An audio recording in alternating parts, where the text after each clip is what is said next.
Wow, welcome to Foul Territory, a players-only edition today. We kicked all the nerds out. Erik Kratz, Todd Frazier. We said, Scott, beat it. Alana, beat it. Trisha, beat it. Any other guest hosts we've had? Beat it. It's players only. The players get to run the show today. So welcome to Foul Territory.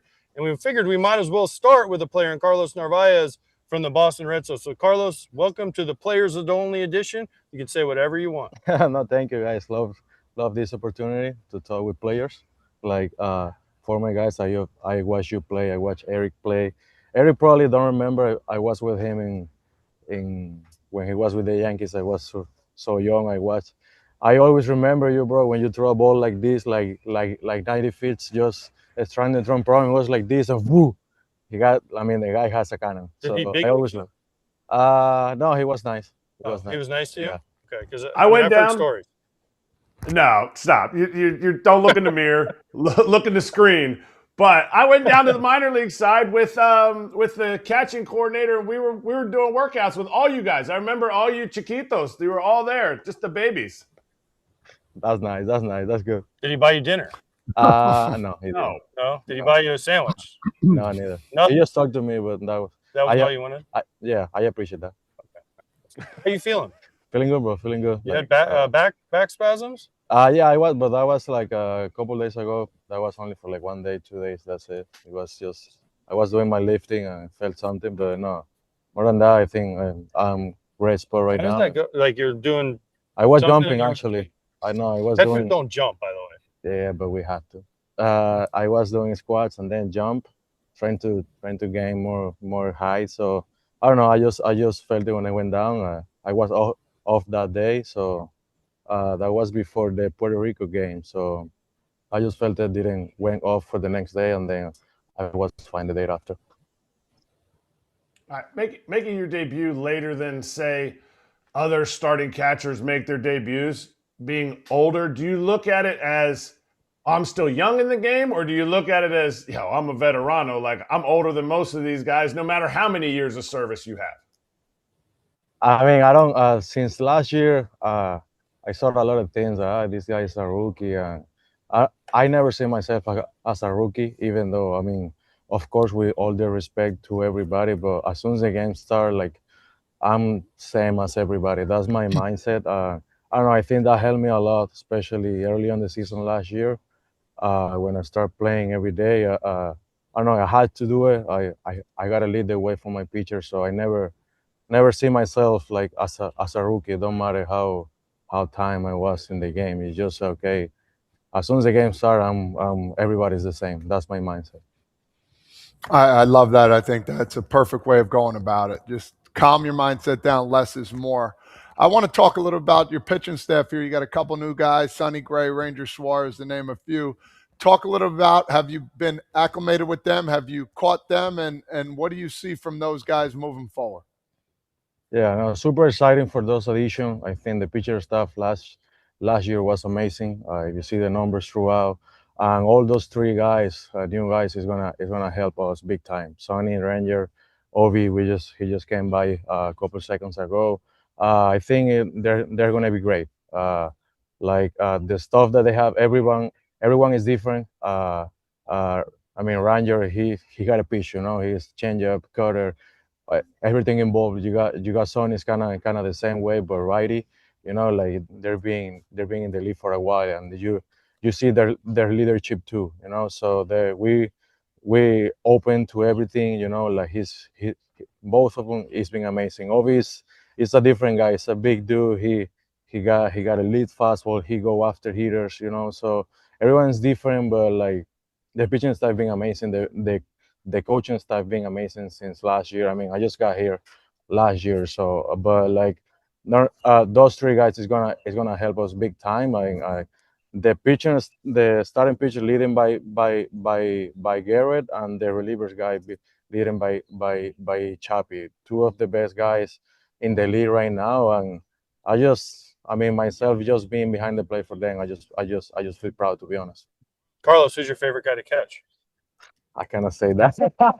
Yes, no, you have to. So the answer is whoever's starting that day. Yeah, exactly. Whoever is on the mound. But you also got to have a little bit towards Crochet because he is the guy with the big money and the #1. So. No, not only for that. Just the season he put last year. I mean, just being behind the dish for him. After the season, he was, runner up in the Cy Young Award. Like, I just feel proud. I know all the credits from him. Did he get you anything? Not yet, but Chappie did.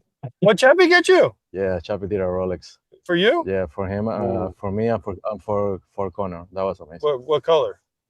It's like a rose gold. Yeah. Yeah, it's beautiful. Wow. Yeah. Wow. My first one. That was going to be my question. Two absolute monsters, gigantes, giants. Garrett Crochet, Aroldis Chapman. Who wins in a fight? Oh man. I think Garrett, bro, because Chappie had a skinny leg, so he go with the legs and probably he got him. Oh. Chappie's arms are bigger than all of us. Yeah, it is, but I mean, you kick her legs and he probably don't. Okay. Yeah. We're not gonna let Chappie hear that because Chappie might beat me up just to. He is boxer. He was a boxer, yeah. No, we always joke about that, so it's cool. That's funny. What today, Oviedo? You mentioned starting. Sonny's here. Have you caught Sonny yet? Yeah, we caught Sonny and we went working together last 2 outings. And how is he? He has a crazy routine, right? Yeah, he got crazy routine. He's a guy you got to be on the same page with. You gotta be with him. You gotta be in his mind. You know, he always follow the game, always thinking on the next pitch. So you got to be on the same page with him. Like, he got multiple pitches, you know, so he got it now with the pitch count. So you gotta click early. You know what I mean? As soon as I catch a ball, I throw it back.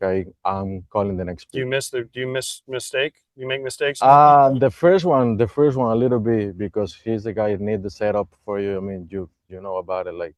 So you gotta be a little more focused on pitch by pitch with him. So that's the only difference. But he's great, bro. His pitch, his breaking ball stuff is money, you know. So he's different. Like I say, every guy in the starting rotation is a different pitchers, you know. So he's definitely a different one. But like I say, he's great, and like I say, he's gonna be really good for us. You mentioned Garrett Crochet before. Is he working on anything new this spring? Because when you are this runner-up for the Cy Young, you're like, okay, maybe I can just stick with what I got. Or is he working on something that you're like, ooh, I can't wait till we break this out during the season? He's working on the splitter. He wants to add that one a little more this year. But like I say, like if you see that season last year, I don't think that much you can change, you know. So he's gonna continue to do what he does. With his strength, but he adding a little more the split. Hopefully, he's working on it. You know what I mean? Sometimes it's really good. Sometimes still a lot of work to do. But like I say, he's definitely wanting ball that pitch a little more this year. Is he? But he's going to be one of those guys that says, "Oh, the splitter looked good," and then the season comes, he throws it and he beats you. You and Wong are up back there in bullpens. He's bouncing it. And then the season comes, he's, no, I'm just going to go back to what I was doing, fastball, cutter, slider. I mean, probably, but that's why spring training. You know, he's working on it. We got time. He's been working on that pitch the last 4 weeks. So, like I say, he's in a better shape. I think it's going to be a volleyball pitch. But, like, I don't know. I'm thinking, like, 10% in a game, probably like that. You know what I mean? Mix a little bit. Because, of course, like, everybody knows Garrett. You know, everybody knows how he's gonna attack hitters. So I don't know. We may gonna adjust a little bit with that pitch, but like I say, the strength is gonna be it's gonna be the same. World Baseball Classic. I'm sure you've been watching a little bit. I'm sure maybe one day you would love to play for a Team Venezuela. I think that'd be awesome. What do you think about it? How do you see Team Venezuela, their chances moving forward here? I mean, actually, I was Wednesday on the game. The atmosphere was. No, you went to the game. I went to the game because we had an off day here, so I went. I see that game in live, you know. So of course, like I wanted to at some point, and that's one of my checkbook dreams. But I don't know. I think the time will come. This year I wasn't able because of the insurance. But I think in the future, hopefully in the next one, we'll be there. You know what I mean? Putting Venezuela jersey for me is one of my dreams. So hopefully that will come in the future. I mean, the team right now looks amazing. Of course, that game Dominican was ahead. Got a big names in that lineup. Like I said, they got Japan tomorrow. Probably one of the best team out there. So it's gonna be interesting. But I think the next game is gonna be huge. If they win Japan, they got a lot of chance to win that team. Okay, so I have to call the game tomorrow night, the Japan Venezuela game on Fox, and the Fox One app.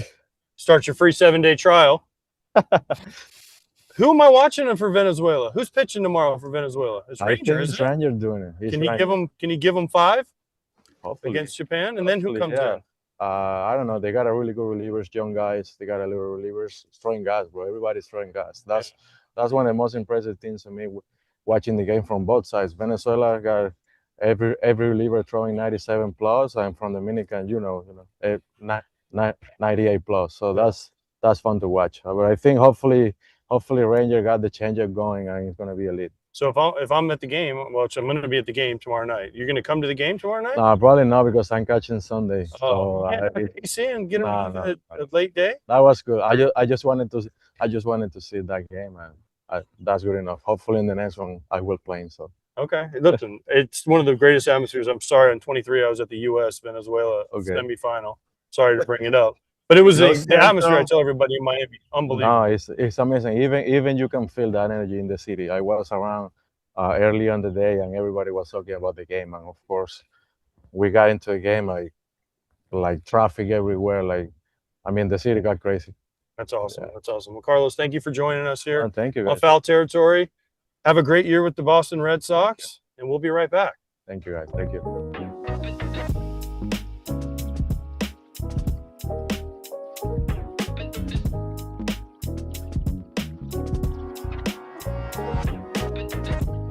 All right, Manny Machado, can you describe last night's atmosphere for us?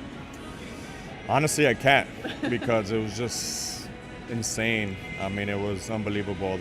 Both crowds, nonstop for 9 innings. Even pregame for BP was kind of crazy here. So, it was pretty special. How did it compare to a playoff atmosphere? Because I've heard a couple guys say it didn't compare at all. It was completely different. It doesn't. It doesn't. I keep telling people, we got to bring this to the playoffs. You got to be able to, let fans bring, drums, sets, whatever you can bring, guitars, and just start banging stuff and make noise. I think it just makes it more, emotional. Padres fans, you heard the man. He wants you to bring drums. And what else to the playoffs next year? Everything. Everything that makes noise, bring it. Everything that makes noise. Manny Machado is asking for it, so please deliver. All right, when you look ahead to tomorrow, Korea, you saw them out here scouting you guys during BP. They were standing right next to the cage. What are you looking forward to about that matchup? Honestly, just trying to worry about our stuff. I know we don't really know much about them or what they bring. It was kind of tough to wake up in the morning and watch those games, but saw some of the recaps. But honestly, it's just worry about us. Play our game to our best, and if we do that, then we're gonna be all right. Okay, a couple fun questions for you. Who on the team has the best bat flip? I think I might know the answer, but who do you think? The best bat flip. I'm biased. I know you are. I'm biased, so I'm gonna have to say my boy Toddy. Okay, what about this WBC? Would you still say Toddy? Because Junior had a good one too. Junior did have a good one. Junior did one. Soto's was pretty good yesterday. We got some elite ones, but I'm still biased. Toddy almost threw it as far as he hit it. All right, so we're putting Toddy at number 1 this WBC. Is Junior second or Soto? Probably gotta say Junior. Junior, okay. Yeah. Junior second, the bat flip. Then we're going to let Soto have a spot. All right, when you think about playing for your country and you think about back home, who back home, if you could specify maybe 1 or 2 people that you are playing for, who would you say that is? Mom, grandma, family. Family, honestly. I think they enjoy watching me wear this uniform, and I think that's pretty special to be able to do that for them and, show off for all those people that support us. And,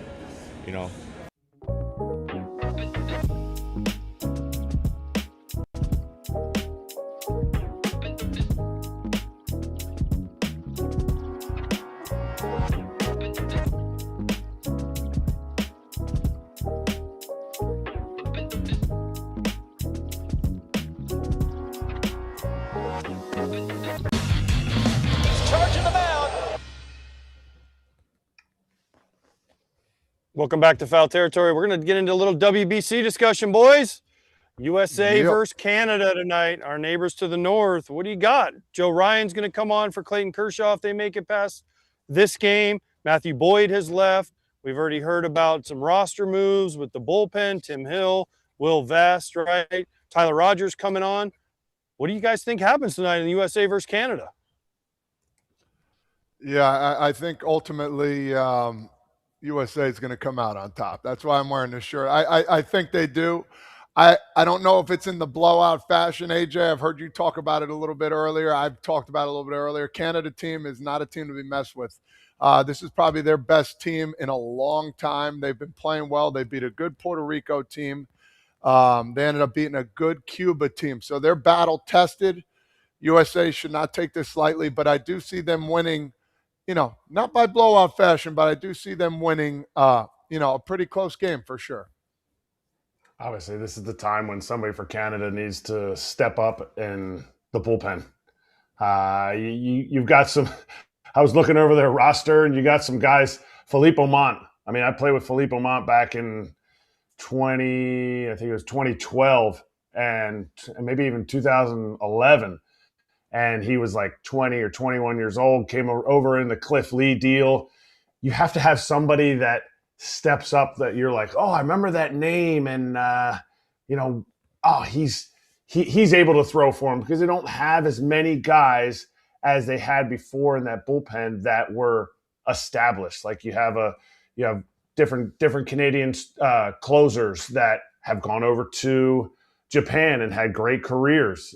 Scott Matheson is the one that comes to mind. I think he played in 4 of the WBCs. He'll probably text me and be like, no, I played in every single one of them except for this one. So it's one of those things that this team has to be able to have everything hit perfectly, because some of their strengths are in their starting pitching with Soroka, with Jameson Taillon. Fortunately for them, they have Soroka going tonight. And can he be the guy that mixes and matches? Because he's not going to blow 100 miles an hour past these guys. And that's, in my opinion, I said before, that's not how you try to beat Team USA. You can't try to outstuff them. You have to do what Michael Lorenzen did to a T, and then you saw what happened when they got to a little bit of some of the weaker guys in that Italian bullpen. They still scored 6 runs against them, and I'm just afraid if Canada can't put up 6 runs, it's going to be tough to keep the U.S. under 6 runs. All right, well, we got the Canada. Don't forget the Naylor brothers. Their lineup is not. Yep. Casey, we've talked about the Naylor brothers. They've got some guys that can swing. You mentioned who has to step up for Canada, Eric. Who's the guy for the U.S. that has to step up and be the guy that leads either the pitching staff or the offense? I mean, obviously it starts with Logan Webb, but that's an easy one. But to me, it really has to be the top of the lineup, because you can't pitch around Aaron Judge. And I don't know what the lineup's going to look like, the configuration. I assume Bobby Witt's going to be up there 1 or 2, and whoever it is ahead of Judge. Everybody says, well, you can't pitch to Judge or you have to pitch to Judge because so and so's hitting behind him. I think in a tournament like this, and Todd can attest to this in international baseball, when there's traffic on the bases, everybody gets a little bit more panicked. It'll be less with Soroka, and Logan Webb, not going to panic. These guys with big league experience are going to have less panic in their system. But it just, when the table gets set in front of Judge, it makes them say, crap, we got to throw to him. Or we can't just put him on to load the bases for Kyle Schwarber, Bryce Harper, whoever's hitting behind him. I get that. But it really matters if those guys ahead of him put him in a spot where he can drive guys in. So am I saying Aaron Judge has to step up? No, I'm saying the guys in front of him have to allow Aaron Judge to be the best hitter on the planet like he is. Yeah, and to your point, the guys in front of him have to do well, but also the guys behind them too, because one or the other. I think there's going to be opportunities for both of these guys to step up, whoever's hitting in the front or behind. But a name like a Bryce Harper, I know he's 2 for 10, but guess what? He's viable to hit 3 home runs today, like a Pasquantino did. The guy is that good of a baseball player. I'm not really worried about him, but he has to be ready to go. And I think the bullpen too. I think the bullpen better be ready once Webb is done.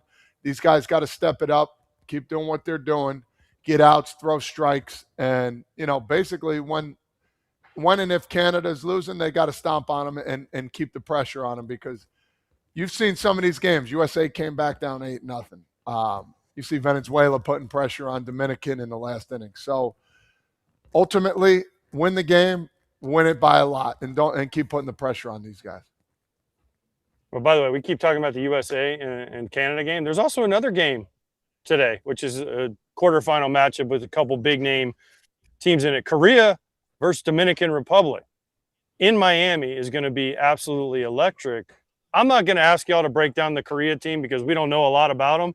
So maybe let's go a little bit into the Dominican team. How many homers do we think they hit? How many bat flips do we think they'll have? How will their pitching hold up? Sandy Alcantara said, I'll pitch anywhere. I'll pitch 5 innings. I'll pitch the 9th. I'll pitch the 7th. What do you guys think happens in the Korea-Dominican? Todd? Now go, Kratzy's ready. Go ahead, big dog. You're itching. No, I was gonna take the tougher part. I'll take Korea. So that Todd can say, all the home runs and the bat flips, because we know Todd loves all that flash and flare. But it's Hyunjin Ryu. We know Hyunjin Ryu. He had opportunities to pitch in the big leagues after he left to go back and pitch in Korea, and he wanted to go back and pitch in Korea, and he's done well over there. He knows how to get big league hitters out. The issue that I see is Hyunjin Ryu. I don't know where his velocity, his stuff, any of that stuff is at. Is he was consistently a guy that threw that cutter, threw that big curveball that he'd land for a strike, and he'd try to get you to bounce. But that backdoor cutter, he would try to run the backdoor cutter more than he would that like Clayton Kershaw cutter down and in, cutter up and in kind of thing. And I'm just afraid if he doesn't establish the inside part of the plate to these Dominican hitters, the way that they look in this tournament, but also the way that they look generally because they're all-stars and MVP type players, I'm just afraid it's not going to go well because of the fact that you can't just live out over the plate or out away from these guys. You have to be able to get in on their hands to be able to neutralize some of that extension that almost everybody up and down this lineup is getting. I think a few things. The atmosphere. Is Korea going to be ready for the loud music, the craziness of the fans? I think they are. For one, I think they've been around it before. It's just going to be a little bit more looser, a little bit more fun, a little bit more, attitude. If they can make this game low scoring, I think Korea does have a shot. And I say that lightly. I think they do have a shot. And you have a veteran in Hinshu. Like, listen, if he can manipulate the strike zone and throw a lot of strikes, because this team has been very good as hitters, laying off all those pitches that a lot of the times they usually swing at. But again, if Korea's going to keep this score low, the discipline of this team, they've played together for a long time. These guys know each other. Yeah, they do have a shot. But if they start giving up even an infield single, it doesn't matter. The crowd's going to go absolutely bonkers. They're going to be spinning around the bases. This team plays really well in the Dominican, and they have some bats that are absolutely some of the best in the world. So finding a way to minimize runs, having those big innings minimized, then Korea will have their shot. All right. Well, we know Todd's wearing his Olympic USA quarter zip. So we know he's for USA. We know that AJ's been born in New York, Florida, Chicago. He's 100% American. So tonight, are you cheering for Korea to play the U.S. after they win? Or are you like, it's okay, whoever they play? Whoever, Kratz. It doesn't matter. It doesn't matter. I mean, look at how it went against Italy. It doesn't matter who they play. It's just an easy tournament for the U.S. to slide right through, right? No, of course I'm rooting. I want the best matchups, right? And USA versus Dominican in Miami would be absolutely incredible. But here's a better question. Do we think Dominican is a problem for anybody that has to face them if they beat Korea? And then I'm going to ask both you guys this, and whoever wants to answer. Do we think, let's say Korea is really good at playing small ball, and not a lot of these teams are used to playing and defending the small ball, the bunts, the steals, the hit and runs. Korea does that, and Japan does that. That's why they've been so successful in this tournament. If it's tight in the end, Korea gets a guy on, they bunt, and we see someone maybe make a mistake throwing a ball to a base. We've seen that from some of these relievers. Is Dominican a problem for you guys? And can the Korea small ball be a problem for the Dominican today? Yeah, I think a little bit of both. And I think with Korea, I talked about it before, their discipline and their honor of the game and how these guys play, they're a problem for anybody. Korea, Japan, Chinese Taipei. Chinese Taipei just didn't have the firepower. That was their problem. But this Korea team, they play hard. They play hard against Japan. They are going to come out and they are going to slap the ball the other way. They're going to get the bunt down. They're going to go first to third. They're going to be in the right positions. You're not going to see many mistakes.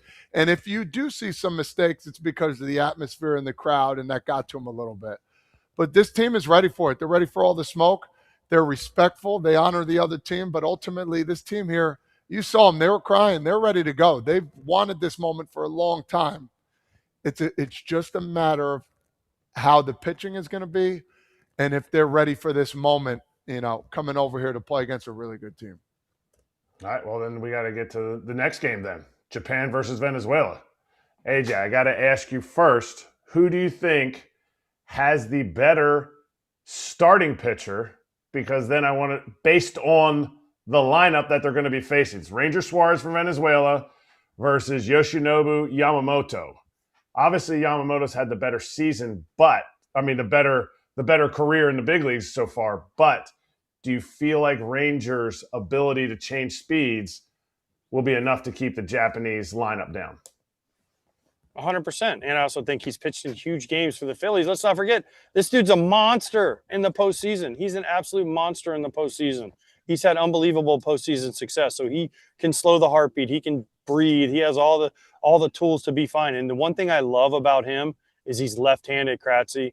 The Japanese lineup has a ton of lefties in it. Whether you're going Shohei, Murakami, whoever you want to go through this list, Yoshida, they have a ton of lefties, so he can neutralize them with not only his changeup, but the little breaking ball he throws. So I think this is a great matchup for Venezuela. Listen, do we all know what Yamamoto can do? We saw it in the World Series. Absolutely. But if they can survive that and then get to the bullpen, Venezuela, as we talked to Carlos Narvaez, they have some dudes coming out of the bullpen, and the offense for Venezuela is real. Salvador Perez, Suarez, Ariz. I mean, the names are all names you've heard of. Acuna, right? This offense is real. So I think if they keep it close, the pressure starts mounting on Japan. The crowd will get behind Venezuela. I think this is an unbelievable matchup. I can't wait to call this game tomorrow night on Fox. Yeah, and again, like you said, the big point is left on left. You see Shohei Ohtani, he is just in a different atmosphere when it comes to that. He'll be out in front of a ball, scoop it out for a home run. I think he's going to be ready to go. I've saw some clips of him teaching guys, get your elbow up. Next thing you know, he hits a home run. So these guys are going to be ready to go. They understand what the atmosphere is, and I think Shohei is going to explain to them that too as well. Venezuela team with Salvador Perez, I mean, he's going to get these guys going. He doesn't want to go home. So we'll see who's going to throw that first punch, because when it comes, then the next team's going to be on the rope. So these games are going to be long. They're going to be drawn out. There's going to be a lot more timeouts, and we're going to see who's going to come out victorious. I mean, talk about a guy that hasn't really done much yet, Eugenio Suarez. Watch out for him too. He might even be starting or get a pinch hit appearance. Watch out. All right, real quick, who wins? I can't because I'm commentating. So who wins, guys? Give me the four semifinalists off these four games we have coming. Who's in the semis? Go ahead, Todd. All right, I'm going Japan, finding a way to win. It's going to be a pretty close game. I'm going USA. I'm going Italy versus Japan. Excuse me. I'll go USA versus Dominicano. I'm going Puerto Rico versus Puerto Rico's got Seth Lugo going, so I like that. Versus Japan, I guess that's chalk, and then I'm chalk with the U.S. and Dominican on the other side. Okay. All right, so no upsets. All right. Well, don't forget to check out the tonight's post-game show with Kratz, Pilar, and Scott Braun after the U.S.-Canada game right here on the Foul Territory Network. And this episode is brought to you by Fox One. Fox One is now live. Stream all your Fox favorites together in one place. From MLB postseason to NFL on Fox to Big Noon Saturdays with Fox One. You get it all live. Start your 7-day free trial today. Offers are subject to change. Go to Fox One for complete terms and conditions. Fox One, streaming now. We'll be right back on Foul Territory. You can see Ken and I also.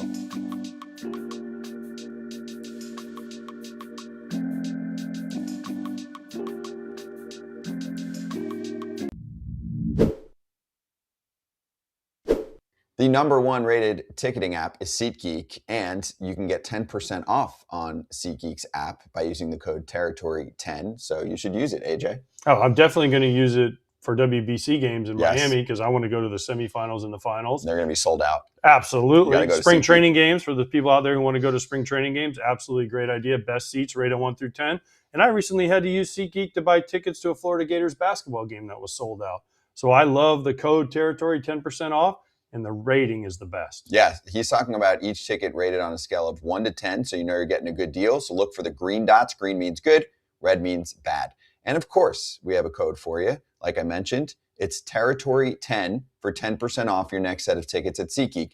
That's 10% off any tickets with promo code TERRITORY10. Make sure you click the link in the description to download the app and have the code automatically added to your account so you can use it later.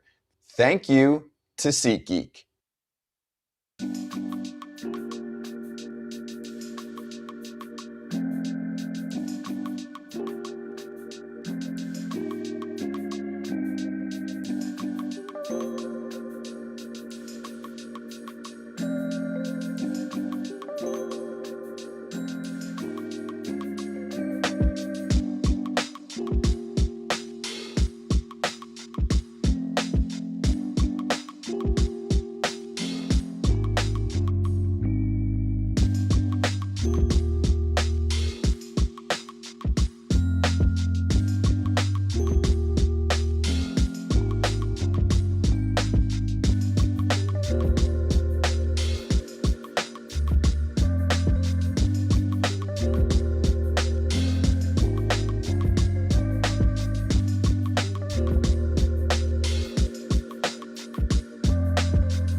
Well, here we are. We have one of the managers in the front end.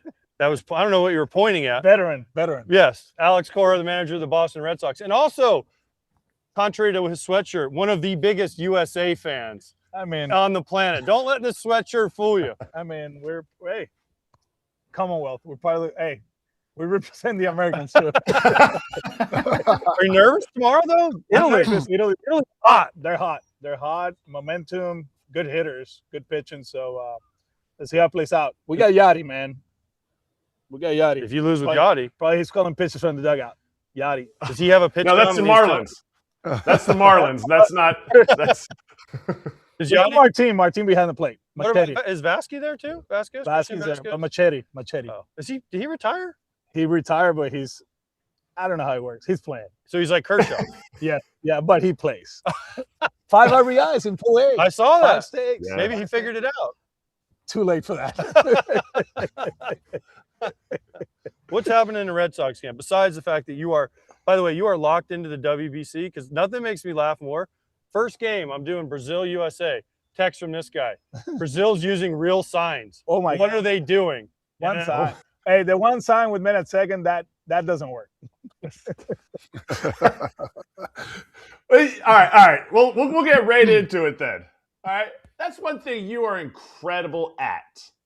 Do you feel like that is a lost art that is going to die with your generation of player in the sense that you're really good at picking up telling guys, hey, there's so many videos out there of the pitcher coming set, seeing you over his shoulder, and you're like, fastball. And that one. I mean, obviously we got to be careful because I did what I did, right?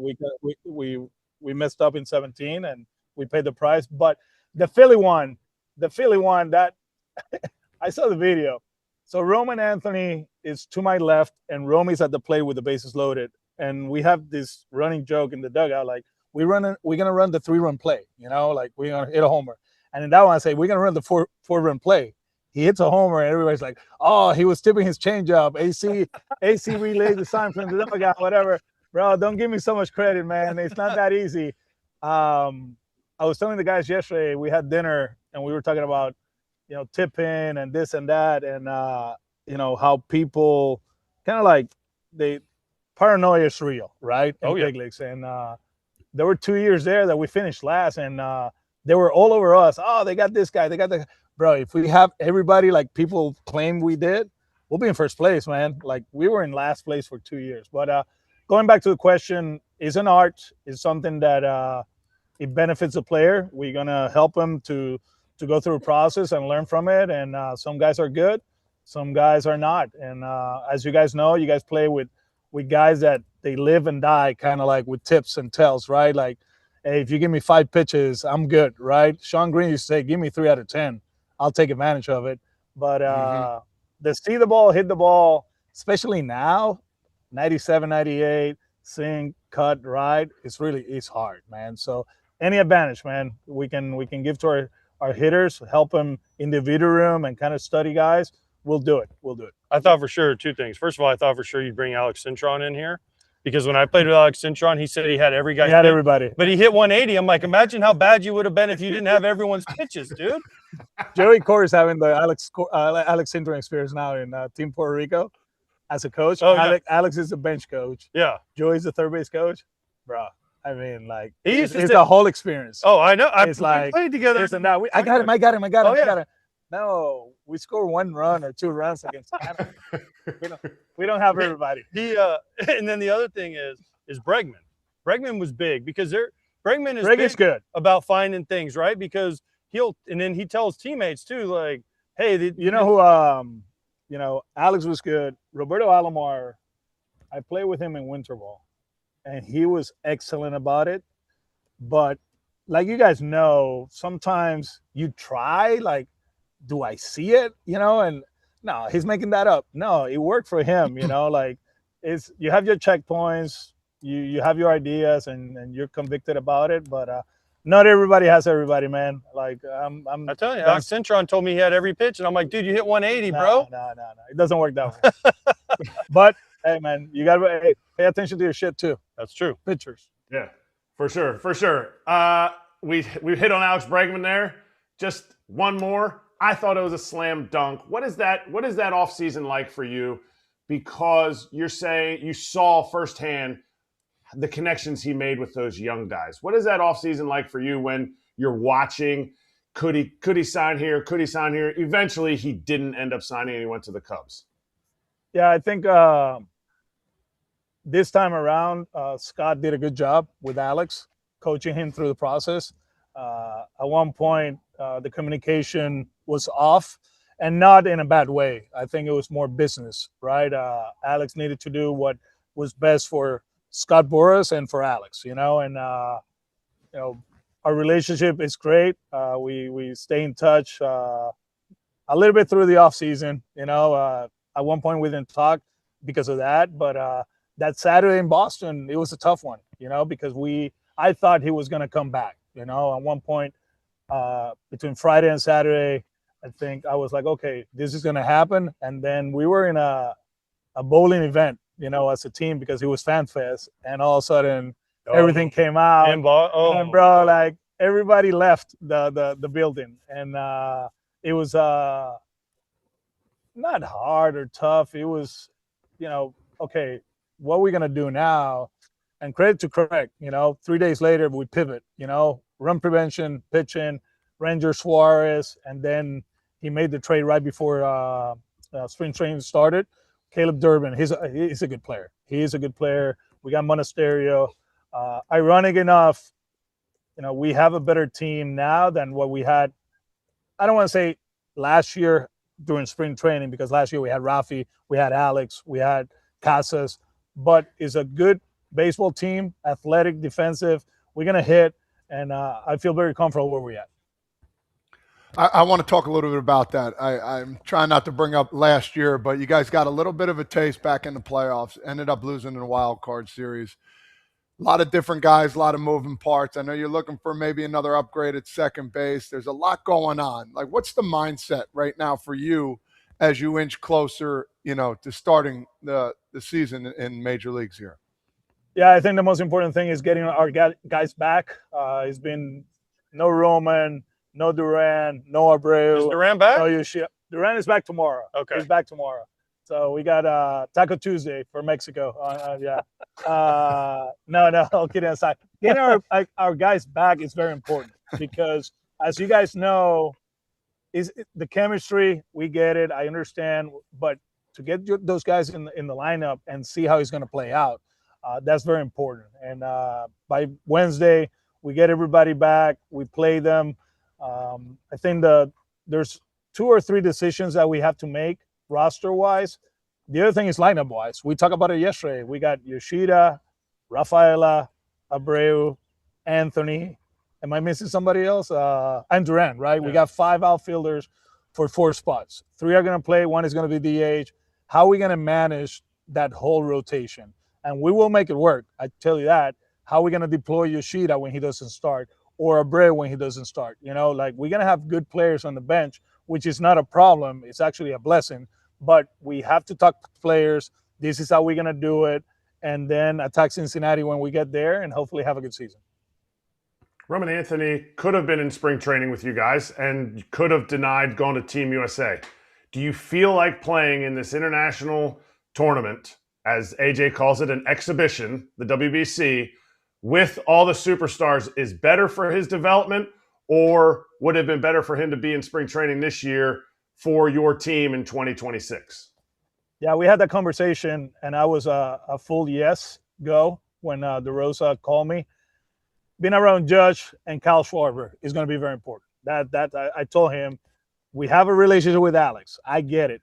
He's our guy. We play with him, and we're going to hang out with Breggy, but talk to Judge, talk to Schwarber about facing lefties. He's going to be huge. He's having a great tournament. You see the poise, man, the at-bats, even in that Italy game, right? It seems like people were anxious in their at-bats and all that. He was calm, and that's who he is. And I think this whole experience in the exhibition tournament is going to be – It's only an exhibition if USA loses, by the way, just so you know. Like when Puerto Rico loses, you'll say it's an exhibition. Doesn't mean as much. It means a lot. It's a lot. But you know what I'm saying? Like for him, it's probably the only opportunity for him to play with Judge. He will always play against Judge. It's an opportunity for him to play with Kyle. Kyle just signed a big contract with the Phillies. They're not going to play together. So having that time with them and talk about baseball and hitting and, the other aspects of the game is going to be great for him and for us too. I want to talk a little about Jarren Duran. He's been playing for a couple years now. I actually had an opportunity and privilege to play with him in the Olympics or in the pre-trials. I mean, absolute stud. He can fly. He was coming into his own a little immature, but at the end of the day, he's a beast. And I want to ask you this question about him. Are you looking for him kind of to take that next step, being a leader on this team and, moving forward? Because we've seen a lot of really good things out of him. He's important for us. And just reading articles and watching interviews and people talking about him this offseason, he was a 4-win player. Bro, that's pretty good. That's pretty good. And that was a bad season, right? So, I mean, if he shows up here and plays like he did last year, he's going to help us win games. The one thing about him, he got here in 21. So he's been through everything here. He was a backup player in 21. He was part of the roster spot or in the wild card game. So he saw the good days and then he saw the bad days. And now that we were able to take that step forward, we got better. We have high expectations this year. I'm happy for him because you know how it is, man. Losing sucks, and finishing last, especially in this city, is hard. It's hard on your family, on the player, on the coaches, everybody else. So for him to be able to still be in that clubhouse and let the kids know how it is important for me. As I always said, yes, the manager is important at the big league level. He's less of Alex in the clubhouse is better. Like let the players take care of the players. I'll do my thing, making sure they, they're in the right spots. I thought that was Duran. I saw some bad bags. My bad.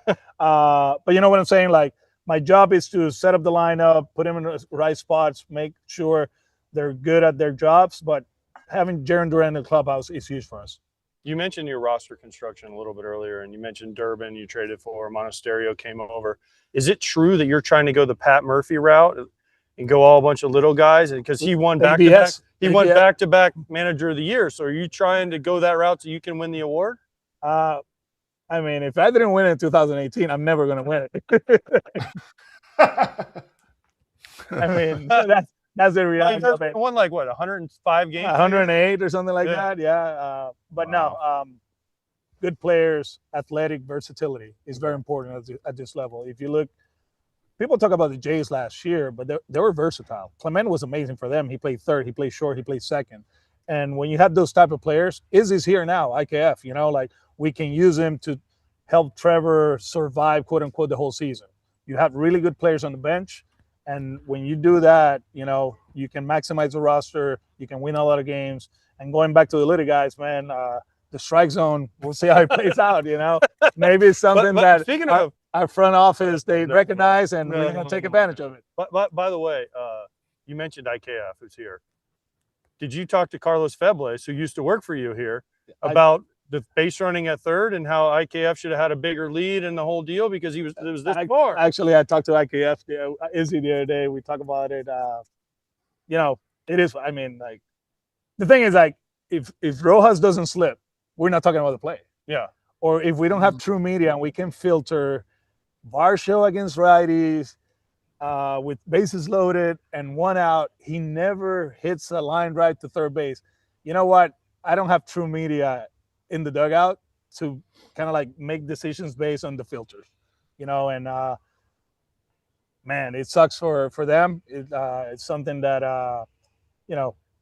I know Carlos took it very hard because the criticism was, I mean, at one point in the offseason, I had to call him a few times, are you okay? Are you okay? And yeah, he was, but it's part of coaching. Did he stop smiling? Because that dude smiles more than anybody. I tell you what, he's smiling right now. He's coaching the Dominicans. Yeah. One more game. You never know. One more game, then he won't be smiling. That's true. From now on, that's how it works. What's that? Do or die. Do or die. That's right. Do or die. We got to make sure everyone knows the rules. It's either an exhibition tournament or the world tournament, right? You said less Alex in the clubhouse. Who's that guy, since you can't be in the clubhouse and Breggy can't be in the clubhouse? Who do you feel like today on March 13th can be that guy? Crochet and Trevor Story, those two. I mean, what Trevor did last year, he played 154 games, right? So that says a lot, right? The way he goes about it. He's not a vocal leader. He's not going to get on people's faces, but he will show up and prepare, and he's going to play hard, which is very important. And then you got Crochet every 5 days. That's something that good teams have. Max Fried last year, Garrett Cole with the Yankees a few years ago, right? He's back this year. Skubal with Detroit. There's other teams in the AL East besides the Yankees, right? Oh, yeah. I mean, Baltimore is a good team, too. Really good. Toronto, they're great. Tampa, they're going to pitch this year again, back to the Trop, which is it's a pain in the butt, But having Crochet every 5 days, that's a leader right there. It's like Randy Johnson back in the day, Kurt Schilling, Pedro Martinez. Every 5 days, you're going to have that guy that either he's going to extend the winning streak or stop the losing streak. And that's a luxury that we have. Well, you also have Sonny. Yes. Ranger. Yes. Bello. Crochet. Oviedo. That's Kratz's favorite guy, by the way. Yeah. He loves Oviedo. Hey. Right, Kratz? Tell him you love that. I love him. That guy's a gigante, man. He's a giant. Like, I think he's very underrated. So good luck. A giant that is throwing strikes now. So hopefully we can continue to do that. And when he's in the strike zone, he's up there with the best of the best. Yeah. So we just got to throw strikes. Tolley, early. Yeah. You got some good ones. You have a lot. You have too many. Worcester is going to be loaded. Worcester. That's cool. How do you navigate the AL East? Because honestly, I mean, Yankees are obviously always the rival of the Red Sox, but the Blue Jays were a few inches from winning the World Series. The Orioles have reloaded a little bit. And Tampa's just kind of Tampa, right? They figure it out somehow, and next thing you know, they're in it. They will pitch. They're going to play defense.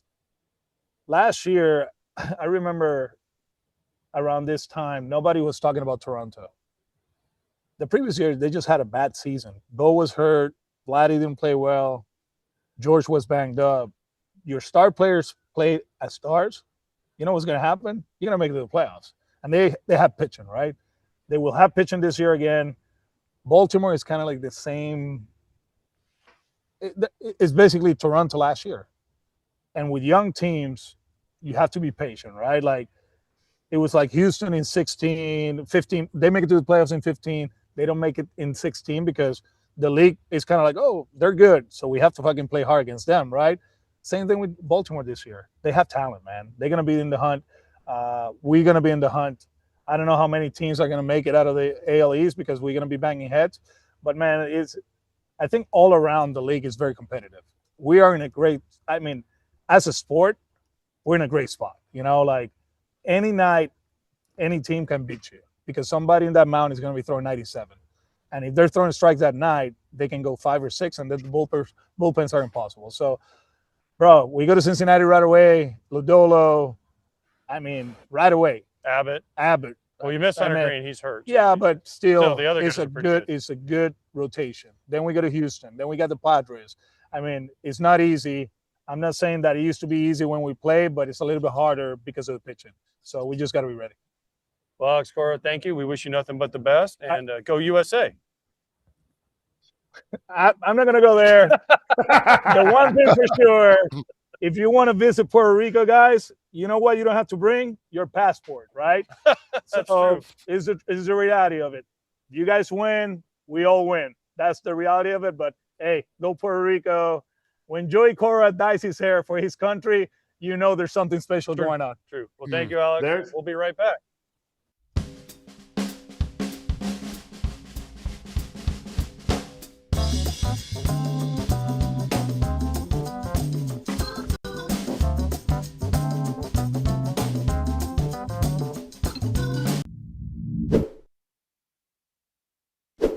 We love HelloFresh. Shout out to them, and over 100 recipes to choose from each week to provide variety. They're the spice of life. They don't make it boring for you when you're preparing food. Also, there's 3 times the seafood for no upcharge. AJ, they wanted you to know that you can impress your guests or your family with new grass-fed steak ribeyes. And you can make meals with seasonal produce like pears, apples, and asparagus. Well, listen, Scott, I'm trying to stay in my playing/fighting shape, so I need the seafood, I need the protein, and I need the veggies. And plus, I want to look cool when people come over and say, wow, you made all this stuff? And I'll be like, easy peasy. A new slogan, HelloFresh, making AJ look good. So go to HelloFresh.com/FT10FM to get 10 free meals plus a free Zwilling knife, a $144.99 value on your 3rd box. Offer valid while supplies last. Free meals applied as discount on first box, new subscribers only, varies by plan. Because when dinner tastes this good, nothing hits like home cooking. Who specifically in your family would be the most excited if you guys won this for your country? Probably say my mom. Honestly, everyone. Everyone in my family. You can't specify. I can't specify. No, I can't. I got to say everyone. Okay. What would it mean to you to win a World Baseball Classic for your country? I think it would be pretty special. I think it'll be up there. World Series or World Baseball Classic? Which one? It's the impossible question. It is an impossible question. I got to get one or the other. I don't have either, so whichever one comes first. Whichever one comes first. I think this one has a good chance to. Manny, tell us what makes this team special specifically, because the entire globe really is energized by this group right now. the way that you guys celebrate together in the dugout, the way that you celebrate on the field, it's electrifying. Yeah, it's special. It's special. I mean, this group is really special, and you can just see the talent that we have on the field across the diamond. It's pretty cool to be a part of. I mean, I got throwing balls with Berti, turning double plays with Cattell. Yeah, man, it's a special group. It's a unique group, and excited to be a part of it. Manny Machado, we appreciate the time. No problem. Thank you. What makes this team special? You've been on so many teams. The entire world is loving watching the energy of this group. It's great. The first point, what I can see is my first time play in DR represent to my country. It's like one of the best moments. So after that, everything is perfect. All right, Carlos Santana, thank you so much.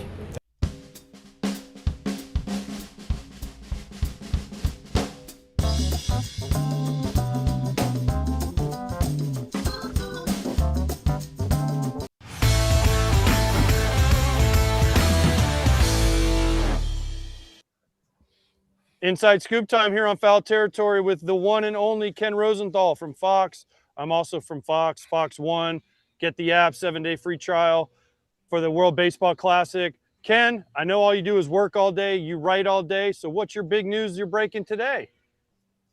No big news, AJ, but certainly we have a meaningful game tonight in Houston, and it's going to be really interesting to see just how this all plays out. Canada, like Italy, has a number of major league players, and they're not going to be afraid, obviously. They've got Mike Soroka on the mound. He's faced a lot of these guys.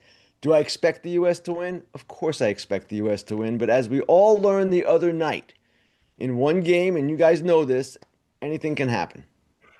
If the game goes in Canada's favor early with Soroka doing well, and we assume Logan Webb's going to do well, so it'll be low scoring, do they have the punch in their lineup to be able to push them past a U.S. team that you assume is going to score some runs at some point? We have assumed that the entire tournament, and they have at times done that. They've been inconsistent offensively, the U.S. has. Now, Canada has Josh Naylor, Tyler O'Neill, Bo Naylor, a number of guys who are major league experienced, or in the case of Owen Casey, major league ready. So, yes, I do believe they have enough punch if it gets to that kind of game, sure. But again, the question becomes, how is this going to play out for the U.S.? Now, keep in mind, there are going to be a number of different relievers in play tonight for the U.S. Tyler Rogers joining the team. Will Vest is here as well. And there was one other that is also joining the team. Oh, Tim Hill. So 3 new relievers coming in, and we're going to see if the team advances. Joe Ryan come into play possibly for the championship game, but they've got to get there. And they probably learned the other night that you cannot look past any opponent. Mark DeRosa said yesterday they probably went into that game a little overconfident and got a wake-up call. Do you see any, or in the foreseeable future for tonight, do you see any changes, back to the original lineup probably, of course, but is there any names you think that might hop in there that you don't think should be playing or should not be playing? Do you see any of those kind of changes? No, I expect to see Harper and Bregman back in the lineup, Todd, and I expect to see as well Cal Raleigh back in the lineup. He caught Webb in that first game. The one significant move, if you want to call it that even, would be Pete Crow Armstrong for Byron Buxton, and that is going to happen. Crow Armstrong is going to be in there, and of course he's going to be in there. He had 2 home runs the other night, looked great. Like Buxton is a premier center fielder, so that's the one that maybe is different than the previous lineup we saw with this group. Adding those 3 relievers, and most likely you said about Joe Ryan possibly if they make the finals, does that give them a little bit of different leeway with Nolan McLean? Is there a chance he'd be ready for a bullpen appearance, or do the Mets say, no, if he's not going to be used a certain way, or have you not been privy to that information?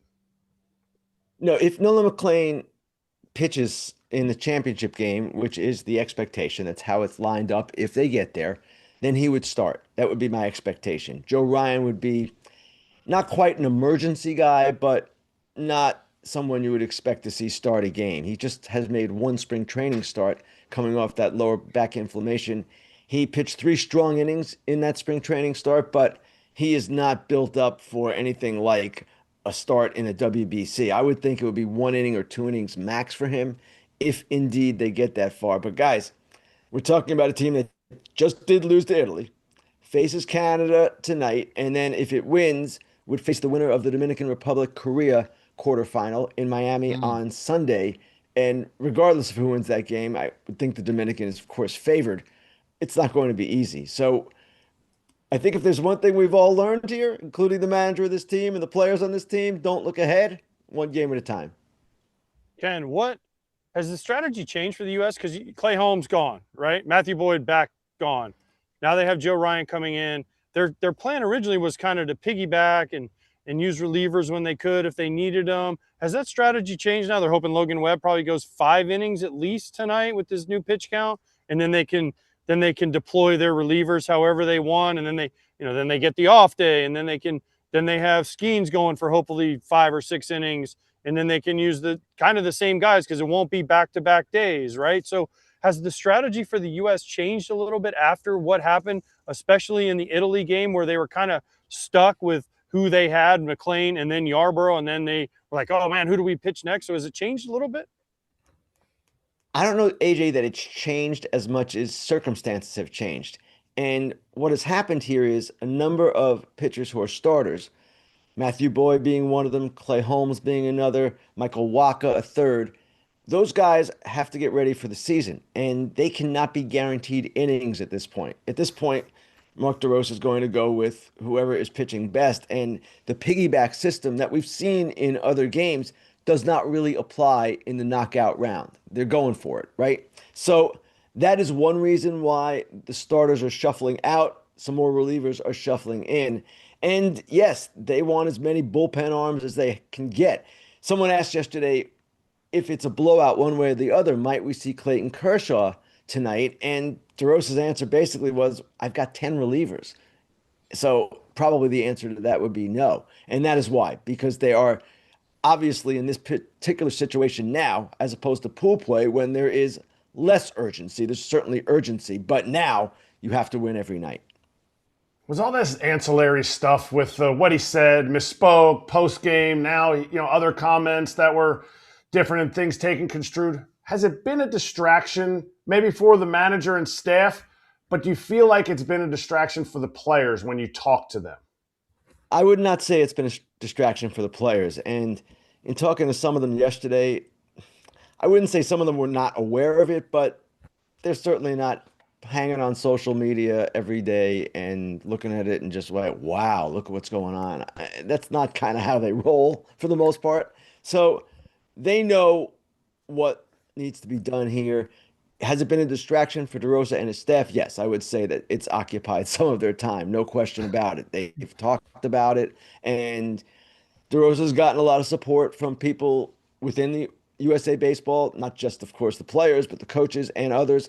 And he's had some people reach out to him, friends of his, of course, throughout the game as well. So, yeah, it's been a distraction, certainly for DeRosa. There's no question about that. I would not say it's really affected the players. Yeah, I think it's time to move on from all that, and let's go to trying to win a ball game for me. My question to you is, Aaron Judge is probably a guy that Canada's probably going to try and stay away from, in my opinion. I mean, I feel like anybody should try and stay away from him. Who's that guy behind him that's going to have to step up? They have so many guys that can play, that are, productive, that have been there before. Who's the one guy, in your opinion, like, hey, man, it's put up or shut up time here. Let's go. I would say Bryce Harper. And I don't know that I would put it quite in that sense, Todd, put up or shut up, but he's 2 for 10. Didn't play in the last game.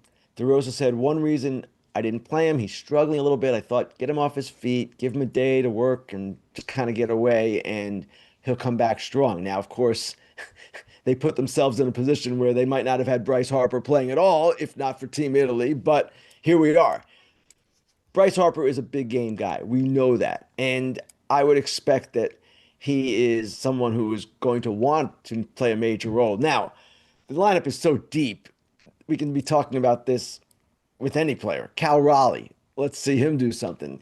Bobby Witt Jr. is capable of taking over a game at any time, as we saw against Mexico, and right down the line. So I don't know that anyone has to put up or shut up, but Harper is the guy that I'm interested to see tonight, just how he goes about it and how he fares. Talking to the players on either side, have anyone brought up the fact that Team USA women's hockey and Canada women's hockey played against each other and the men's played against each other? Have they brought that up? Because that's what the fans talk about. So it's interesting to hear what the players have been saying to you. Yes, that has come up. And yesterday, some of the Canadian players were talking about it, and DeRosa mentioned that Jack Hughes reached out, I believe, to him, and then he forwarded the text to a group, the group chat that they have. And seems that there are going to be some jerseys worn, hockey jerseys worn by the U.S. players, either in BP or around the clubhouse, something today along those lines. Yesterday, Josh Naylor was wearing a Paul Kariya jersey. Now, Paul Kariya is, I don't believe, active anymore in hockey. I'm not a hockey fan, so don't hold me to this. But he's been wearing a different jersey of a Canadian hockey legend every day during their workouts. So, yes, that is certainly something that has come up. It's kind of a cool postscript here to what happened in the Olympics, and we'll see how it plays out. Dan, I know Canada, they have to beat Canada first, the USA does, to get to the semifinals. Dominican has to beat Korea. What kind of matchup will that be if it comes to USA, Dominican, in Miami, semifinals, both basically all-star teams? How great. Listen, we got to get there. I know before everyone says, but how amazing will that game be if it comes to fruition? Amazing, AJ.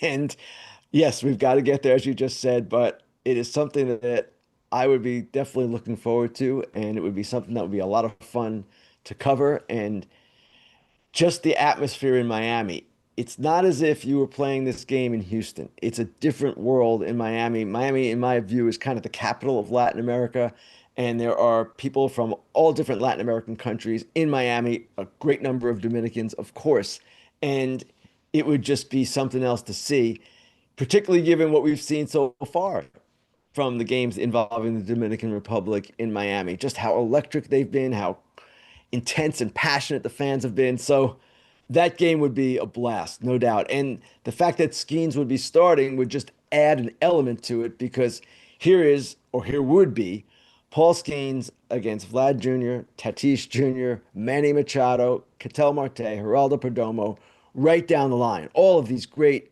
Dominican players, Junior Caminero, and I'm sure I'm missing a few. So yeah, that would be something to see.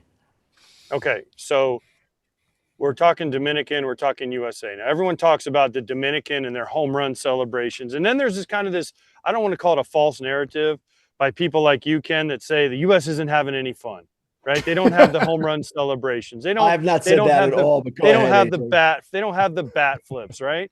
So if the USA does play Dominican, and let's say Aaron Judge, who's one of the most stoic people we've ever seen, hits a big home run, will we get a bat flip? Will we get a smile out of Aaron Judge as he's running around the bases? Will we get a little extra like the Dominican, the Venezuelan players do? I mean, they hit a home run. It is a pure party around the bases. First of all, I believe we were on the broadcast together the other day when we addressed this, and I did say that the U.S. players were playing with joy. They might show it a little bit different. And we also saw in the Mexico game when Judge hit that 2-run homer early, he gestured toward the dugout and flipped his bat and looked more excited than you usually see Aaron Judge. So the false narratives, you're asking the question and inventing the narratives yourself. Anyway,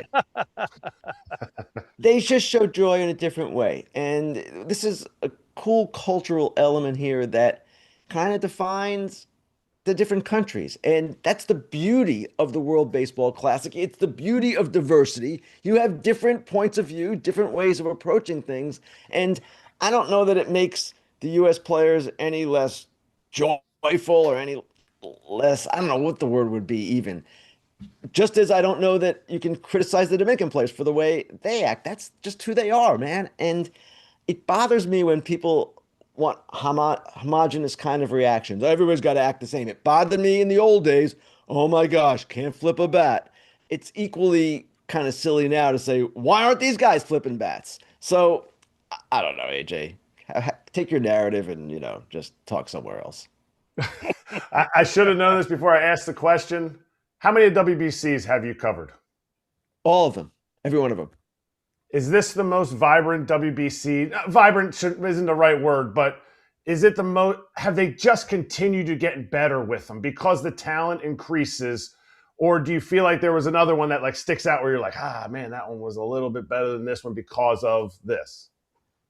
The last one to me was incredible, and the reason I say that, Eric, is because every game, at least in the later portion of the tournament, were really exciting. And I might be exaggerating it some, but I remember just the Mexico-Japan game in the semifinal. What a game that was. The U.S.-Venezuela game in the quarterfinal. That was an incredible game. And those kinds of moments is what makes a tournament so electric. We haven't seen quite that consistency of great games, I guess, at this point. But that's not to say it won't happen. And we're in the quarterfinal round now. The games I just mentioned were all quarterfinals or later. And of course, the US-Japan game to decide that classic was amazing. So the last one to me was really special, but this one has every potential to be the same. Well, Ken, thank you. You can see Ken and I on the Fox One app and at the WBC on Big Fox the next few nights. And also, Ken, by the way, it's not a false narrative if you invent it. Then it becomes true because you invent it. But I am here for the bat flips. I am here for the fun. I am here for the parties. And listen, if you watch a Venezuela, a Dominican, or any of those games, if you're not smiling when they hit a home run, no matter what team you're rooting for, then you're doing it wrong. So thank you, Ken, for joining us. Go write your paper, your term paper that you have due by the end of the day, and we'll be right back. Well, don't forget to check out the tonight's post-game show with Kratz, Pilar, and Scott Braun after the U.S.-Canada game right here on the Foul Territory Network. And this episode is brought to you by Fox One. Fox One is now live. Stream all your Fox favorites together in one place. From MLB postseason to NFL on Fox to Big Noon Saturdays with Fox One. You get it all live. Start your 7-day free trial today. Offers are subject to change. Go to Fox One for complete terms and conditions. Fox One, streaming now. We'll be right back on Foul Territory. You can see Ken and I also.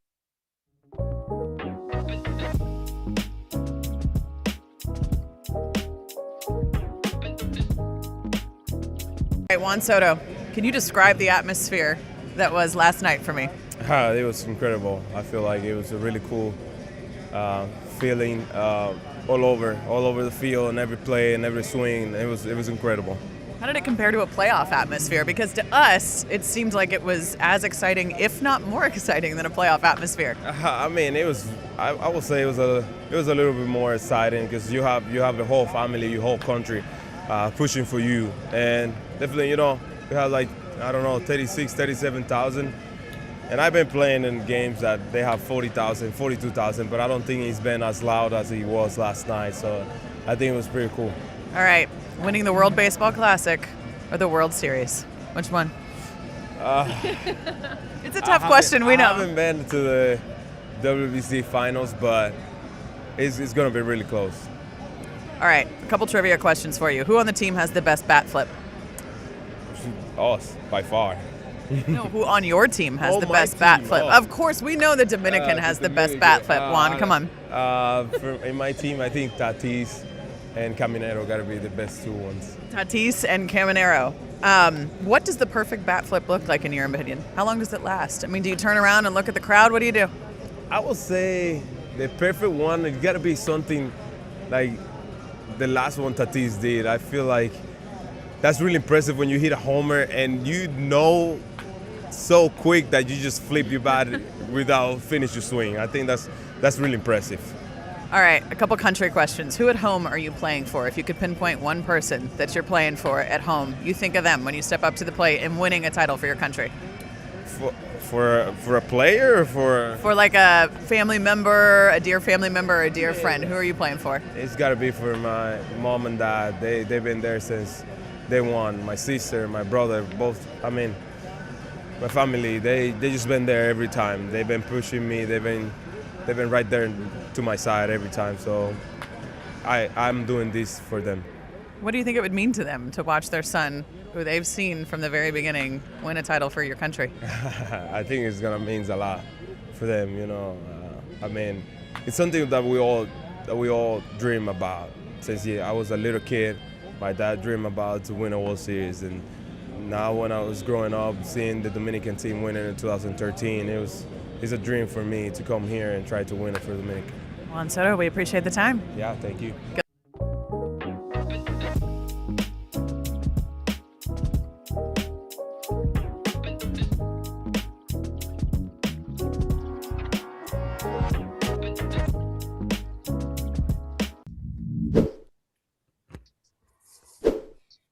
Now we get to welcome John Berti, native of Troy, Michigan, but today, Italy. Italian as Italian can get. John, you've been having an incredible, incredible tournament for the 4-0 Italians.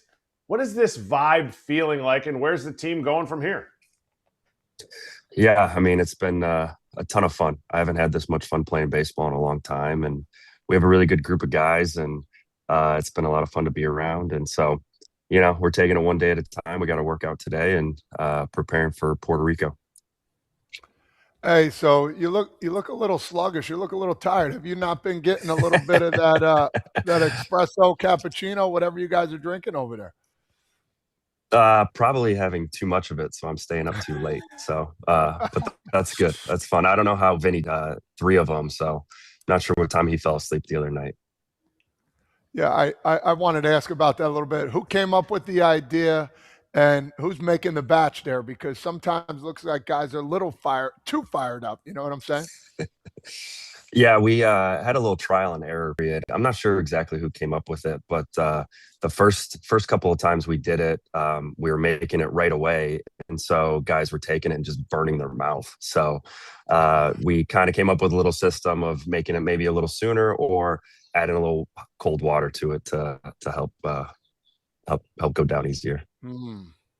John, Kratz mentioned you're from Michigan, okay? And I get that your heritage is Italian. Yep. But was there a little bit of you rooting for the USA to get through so you guys might get a chance to play them again? Or were you just like completely Italian, screw the USA, I hope they lose?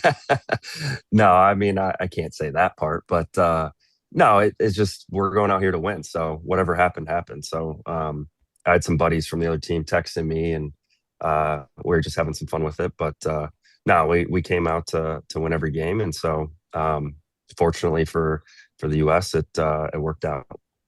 One of the things that AJ's brought up is like the U.S. is a little hamstrung with their pitching. Can you attest to being on another team besides the American team that your pitching is hamstrung too, just because of all the regulations, or do you feel like Francisco Cervelli has carte blanche and he's just able to throw out there whoever he wants to throw out there? No, unfortunately, yeah, we have a ton of restrictions as well. Just most of our pitchers are affiliated with an organization, so yeah, it can be kind of tough to maneuver, but our starting pitching has done a great job for us and getting deeper into games, which has been huge. So we hope for the same come Saturday. Real quick, if you don't mind moving your camera over just a little bit, maybe the other way. Sorry. There we go. Perfect. Boom. Perfect.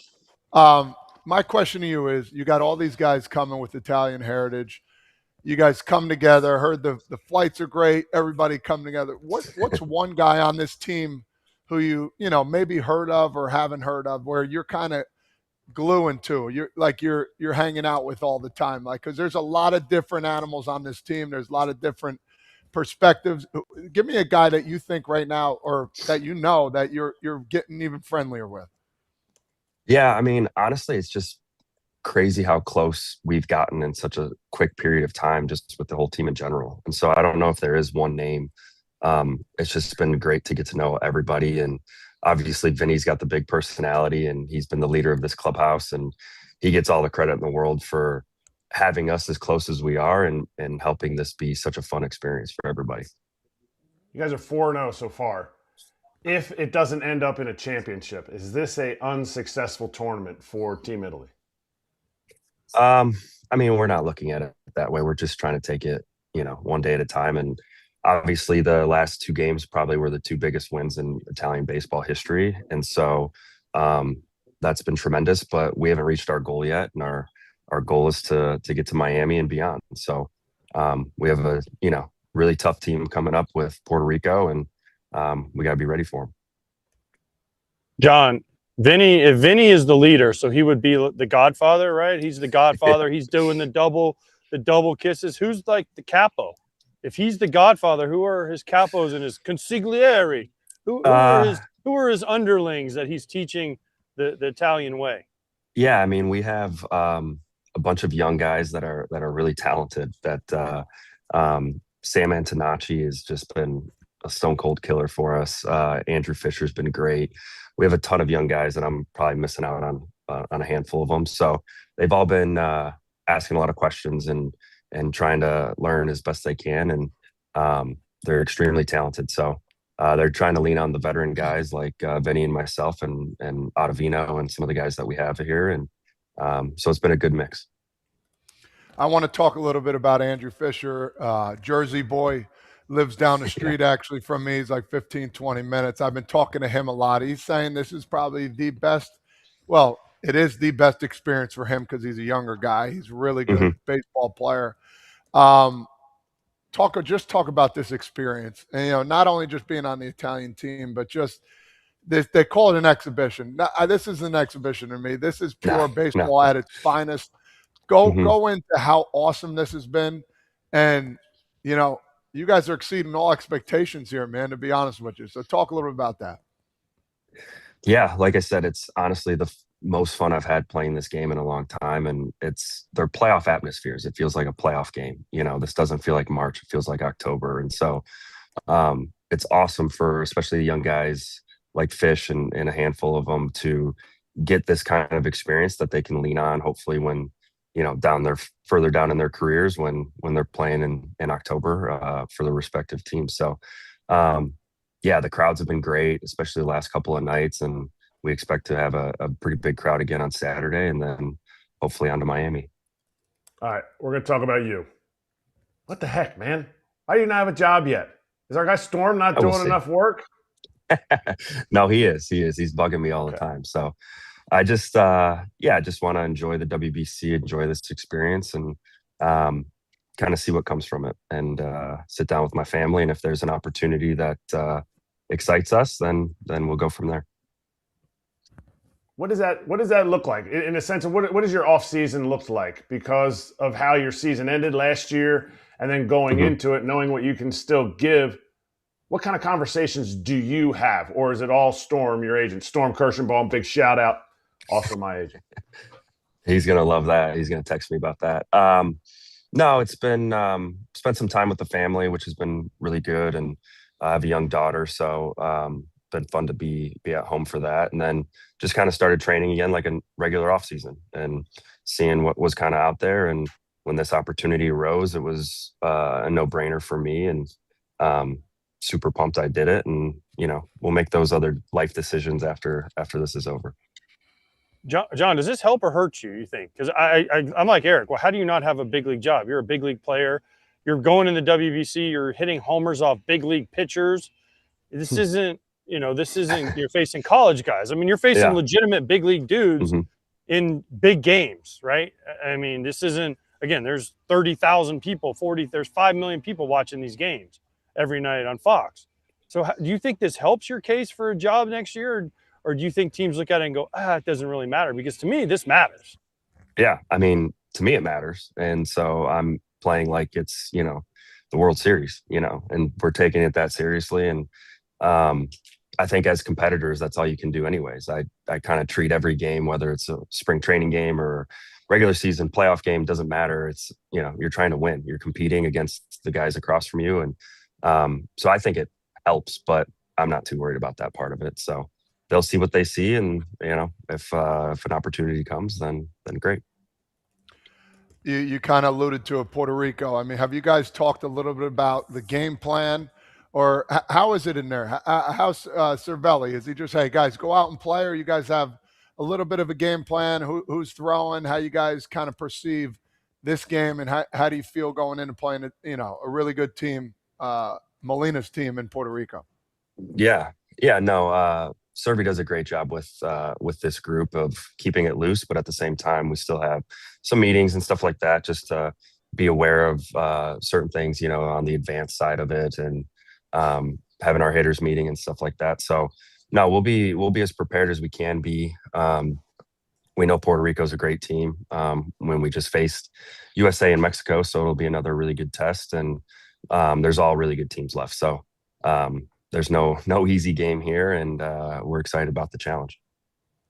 Jack Caglione, I would say, confirm or deny, most power on the team? Yes? Yeah, I mean, he just hits balls really, really hard. Okay, so we'll tell Vinny that he has more power than quote from John Berti. That's totally fine. I love that. But when you look at a guy like that, who's just coming into the big leagues, it took you a long time to get to the big leagues. Mm-hmm. Does it make you feel like the game of baseball, because you're playing on an international stage and you've said how much fun it is, the game of baseball can be played by so many different people, and Jack Caglione looks like the prototypical chiseled out baseball player playing with your blue hair, John Berti, old age on the same field, and you both are having success? That's the beauty of baseball, abilities come in all shapes and sizes, and obviously it'd be nice to be his size. It would have maybe helped me get to the big leagues a little quicker, but I wouldn't trade my journey for anything. And he's got a long career ahead of him, and it's been fun to watch. Kratz has a crush on Cags. I'm just letting you know. Just so you know that he has a crush on him. I'll let him know. That's all right. Well, actually, that's perfect, because I'm the one that's supposed to thank you to leave, and I'll be the one to say that I said that. Look at AJ. He can't even stop smiling. He's blushing right now. He is the biggest Florida Gator fan. He never went to Florida. He is the biggest Jack Caglione fan. When he was sitting next to him, so think about this. When you sit next to Cags in the dugout or at practice today, he was just looking at him the whole time. He's like, wow. Just blushing, huh?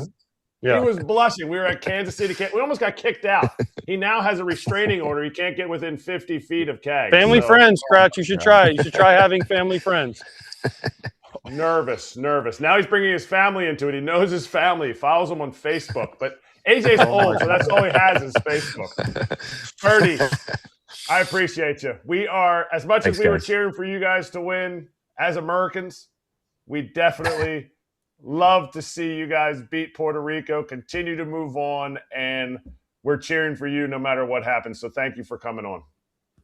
Appreciate it, guys.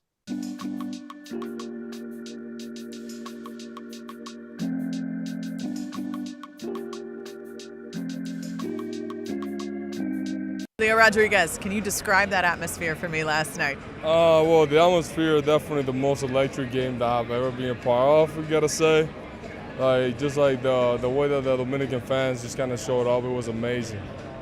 How did it compare to a playoff atmosphere? Because you have been in some very loud playoff atmospheres. I know. I mean, I've been in crazy playoff atmospheres, but in the way that these Dominicans bring it, it's completely different. I think this is the rowdiest game I've been a part of, and just like the two Latin cultures clashing last night, I think it was amazing, and that's what was one of the biggest part of it. What are you looking forward to tomorrow with Korea? I mean, just having a lot of Dominicans going crazy on the stands, and having a really good baseball game tomorrow. Okay, a couple fun questions now. Who on the team has the best bat flip? That's a really hard question. We have Blatty, you have Tatis, everybody have been chipping in on that, so I feel like it's like a whole team effort when it comes to that one. Okay, but this World Baseball Classic, which one stands out? Which bat flip? Because we've seen a few. I mean, Tatis last night though was crazy. I feel like the way that he just I didn't even realize how he did that until I saw it this morning. So he just literally hit that home run, tossed it back right from there. I thought it was crazy. Okay, a couple country questions. If you had to say who back home you're playing this game for, who pops into your mind when you think winning a title for your country? I mean, outside of my home country, definitely Loma de Cabrera. I feel like representing my hometown. It's a very small town, but it was definitely what made me, and I'm really excited for giving my best and representing my town. Okay, winning the World Baseball Classic or the World Series? You can't choose, can you? No. I mean, being honest though, I love the Mariners. They know I give my best for them every single time that I step on the field. But winning a World Baseball Classic will be top of the list. This is for my country. This is for my town. This is for my people, my neighborhood. like everybody in the Dominican Republic. So I would say winning the World Baseball Classic will be number one. Julio Rodriguez, thank you so much. For sure.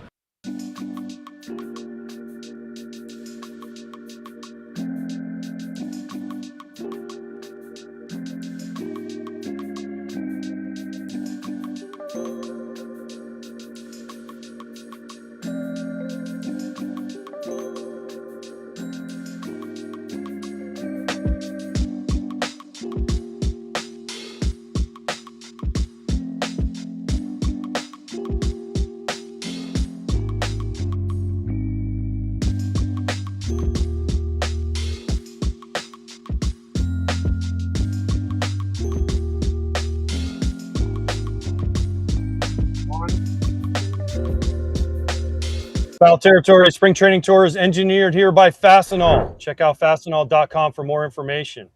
We are here at Red Sox camp today. Let's check out the calendar. You see we've already done Arizona. Crushed that one. Then we did Southeast Florida, Jupiter, Port St. Lucie, Palm Beach. Now we're doing the Southwest side. We're here in Red Sox camp. And then next week, Lakeland, which is beautiful this time of the year, I hear. And then we're going to the Tampa area, Bradenton on St. Patrick's Day. Kratz, wear your green hat. And then the Blue Jays, and we end up in the Phillies. But we're back here at Red Sox camp now with a young lefty, Payton Tolley. Watch you throw a bullpen. Does the little thing that they have there distract you? Thing for the catcher? I try not to be distracted by it. I think it's good whenever I hit it and it shakes. So that's, Does that mean you're hitting the corners? Yeah, I think it's a good pitch. I think so. I think it's a good little tool to use. You know, we used it today just to try to be in zone, and about 50-50 on that today. But shouldn't you be better than that at this point? Absolutely, yeah. Definitely should be better. It wasn't my best work today. Do you think it distracts the catcher though? Is with Kratz and me on here, two catchers. Todd didn't care because Todd was like me, swung at everything. But you know, the catchers back there, they got these little strings and they're bouncing all around. Kratz, like, yeah. Is it? You didn't have those? Yeah. Sure, they didn't do that. Yeah, I mean it's innovation that excites. Kratz, with that, they did it. They did it. We did it back in 2009 and 2010. Joe Kerrigan set, except he didn't do it like I was watching behind where our setup is. You guys have like a square. We had just a string that they ran across the entire bullpen. So it was like 2 or 3 guys that were doing it. Yeah, it's distracting. It hits it, and you're like, I never saw one hit it and like go anywhere. The string's too thin, but yeah, it's distracting. But I got ADP. Yeah, the other thing is that they have the plastic guy that stands there. You know, I hate that guy. The fake dude that stands there. And it wasn't you that threw one. There was another lefty throwing Sycamore. Yeah. Is that how you say his name? Yeah. Sycamore was throwing, and the poor catcher, he threw one in the right-handed fake batter, and it hit it, and the catcher like jumped out of the way because he was afraid it was going to smoke him in the ribs. Yeah. Those things don't dodge. They don't dodge out of the way, but I drove one too today, so. Does it help you? Does it help you though? Because I hated it as a catcher. Not the one that hit the plastic dummy, the one that ticks off it and you go to catch it and then it catches me in the neck. But does it help you as a pitcher? I think sometimes it can. It just gives another like visual aid, so you're not it's not running blind into games with it. It's a little bit of you can kind of maybe like break a curveball off of the guy's elbow or something like that. So it can help guys. I like setting a lefty in there to try to have some like stay enclosed into it, but it does help. It's good visual aid. Yeah, I think all this talk about what to do, how we're doing it, all these different techniques. I want to ask you personally, what in spring training coming into this year right now, I know you have your off-season planning, but what is your main goal and focus on, not only, throwing wise, but for yourself too as well coming into this season? I mean, I think it's on the pitching side of things, it's been a lot of off speed. We saw last year that we can get by with fastballs, but as everybody on this call knows, big league hitters can hit fastballs. So we need some way to protect that. And so for me, it's been a lot of curveballs, a lot of changeups, just trying to add wrinkles to guys. But yeah, I mean, it's trying to not have any expectations for this year, just trying to take it a day at a time, because it can be really easy to get caught up in where we think we should land, where everything should line up for us, but just trying to take it one day at a time. And it's been trying to do my best at staying where my feet are, although it can be tough at sometimes. But yeah, it's just trying to block out the noise and focus on what I can that day. All right, you said big league hitters can hit fastballs, and yet every single place that we look at, it's like, you got to throw your fastball harder, got to throw it harder. And now you're sitting here as a guy who went from being on our show last year in high A to being in the big leagues. Do you feel like too much ownership or too much time is spent on how hard can I throw this fastball? Because now you're like, I want to stick in the big leagues. I got to be able to spin this breaking ball a different way. Yeah, I mean, I think that velo is king right now, but I think it's a lot of guys are different. For me, the velo is a thing that I want to continue to work on, continue to build on.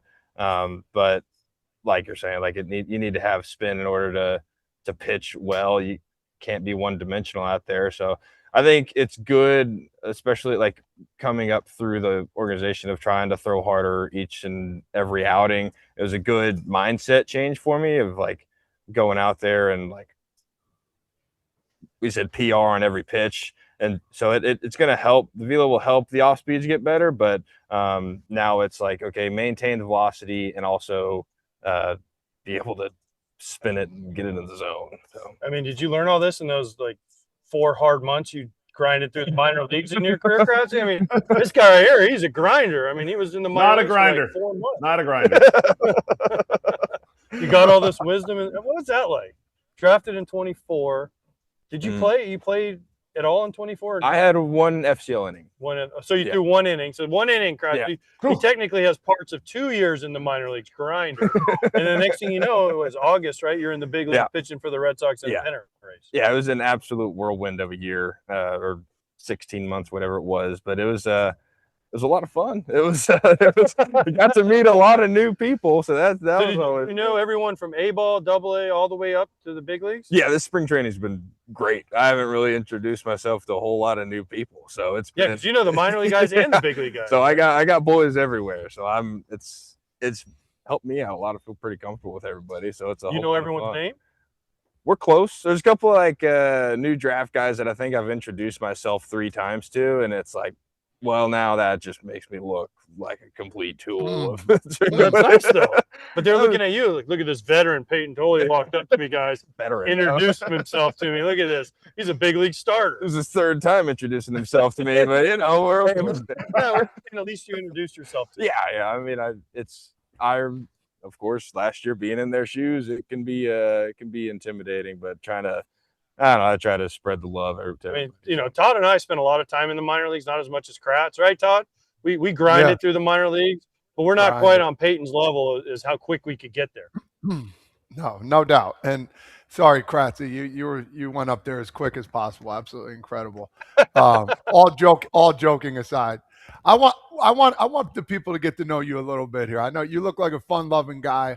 Tell me your likes, your dislikes, like what do you do off-season stuff? Talk a little about you as a person, non-baseball wise. Yeah, I mean, I like people a lot. I like whenever I'm in the off-season, I get my workouts done in the morning, and then it's off to go hang out with dad, girlfriend, just high school buddies, whatever it is. Like, just I like hanging out with people, but I like food a lot. My greatest accomplishment of all time was conquering a 72-ounce steak out there in Amarillo, Texas. I'll brag about it. It was pretty cool. Is this like the movie, John Candy movie? He wasn't born then. Great Outdoors, the big. Yeah, I forgot what. Did you win a free T-shirt? No, a T-shirt and a name on a wall. That's all I got. Did they at least get a picture? I got a picture of it. So. Do you have to? Does that have a bone in it, or is it just the whole? No, thing? It's the whole thing. It's just You have to eat the fat too. No, I'm not a fat guy. I would probably get roasted for that, but not a big fat. You don't need to eat all the fat. There's not a lot on it, but you don't need to eat all of it. So steak sauce or no steak sauce? Tried to stay away from it, but it gets to a point where you get to about the 3rd pound of the steak, and it's like, yeah, you got it. Was there a time limit? An hour. Holy crap! How long did it take you to do it? 50 minutes and 51 seconds. He knows it to it. Yeah. Was this your first try? Minutes? No, I actually my sophomore year of high school I did it. I only got 65 ounces of it down, but the roll and the baked potato, they get in the way. You got to do that too. Oh, roll, baked see, potato, that's shrimp, trouble. salad. It's No. a whole 9 yards. Oh man. How did you feel after you were done? Not great. It took about 20 minutes and pull over to the side of the road, but after that I felt great. It was great. Oh my gosh. All right. Anyways, we had Alex Cora earlier on here. He's rocking his Puerto Rico sweatshirt with the blonde hair. Do you still have USA shaved in your chest? Sadly, no. It got a little bit itchy and Did you shave the whole thing? I did. Yeah, we started fresh, and yeah, I'm not gonna blame that the Italy game on me, but it might be my fault just for not staying patriotic. But yeah, every time I looked in the mirror, I was like, this is a little. She loved it. I'm pretty sure she said she did. It was partly her idea, so but it was it was one of those. I look in the mirror, I'm like, maybe this is getting a little weird. Oh my gosh. Well, we're all rooting for USA on this show that I know. You're clearly rooting for the USA. Absolutely. Payton Tolley, thanks for joining us. We really appreciate it here at Red Sox Camp, and we'll be right back on Foul Territory.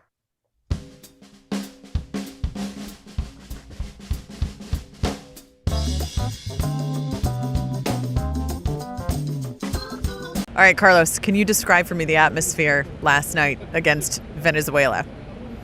Great.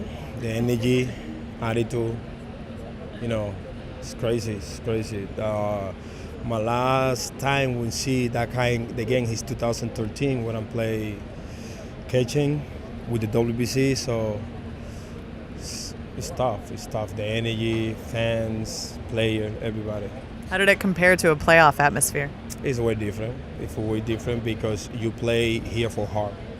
So in playoff, when you play playoff, you play for win, but in WBC you have passion for your country, so it's way different.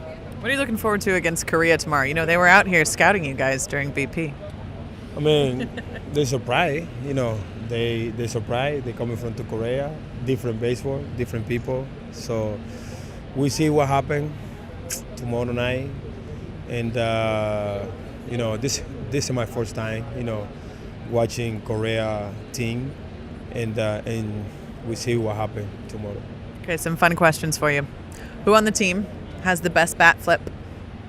Oh, you see last night, Tati is a bat flip. Like this is the second one. See, very funny. The first one is Jose Bautista. This one that my favorite, and last night I watching a live, and Nino Tati doing that. Did you just compare that to Jose Bautista's bat flip?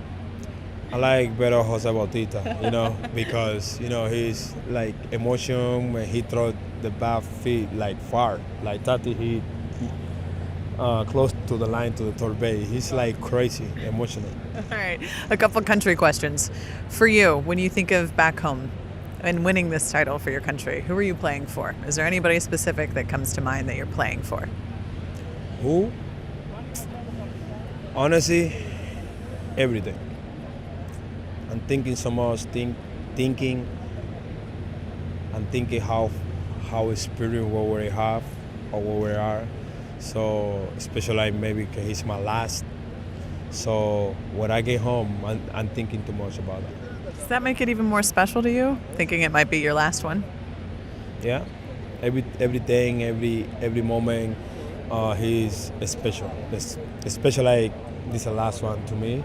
So we're not finished yet, but I'm making good experience.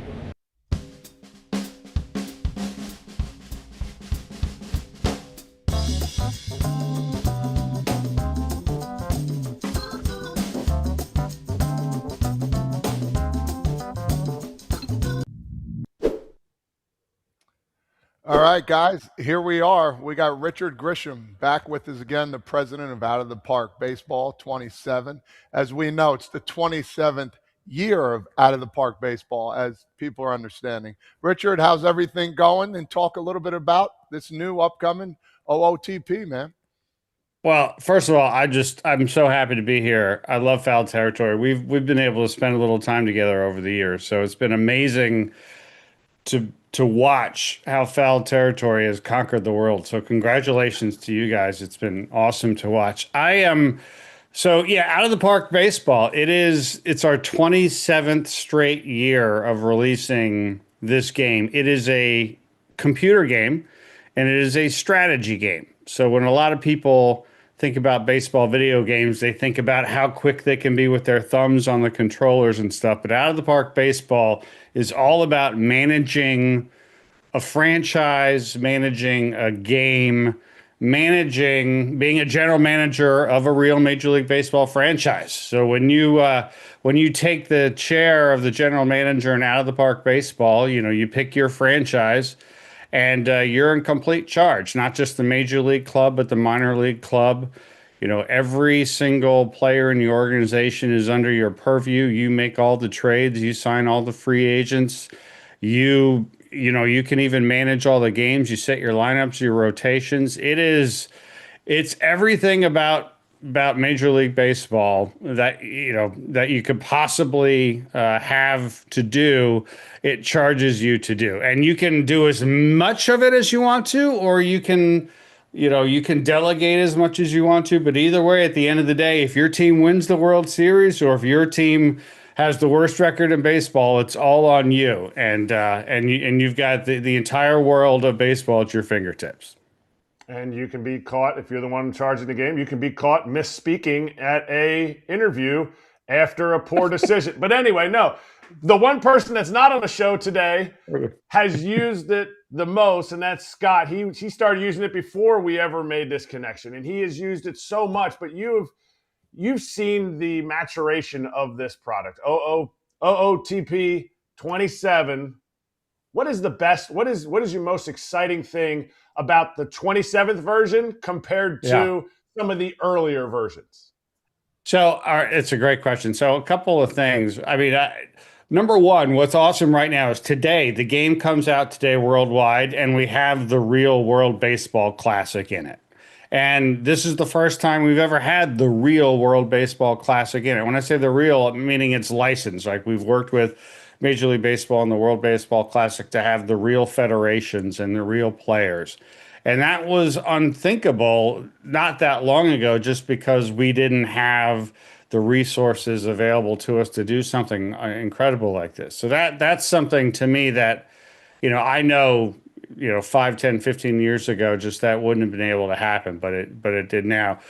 And another thing that is pretty amazing when you look at the 27 years that this game has been made, and you guys have seen it in action, right? Like, if you're managing a game in real time, you're playing it, and it's being played in a beautiful 3D stadium, with dynamic crowds and players running and jumping and swinging, and it looks like real baseball.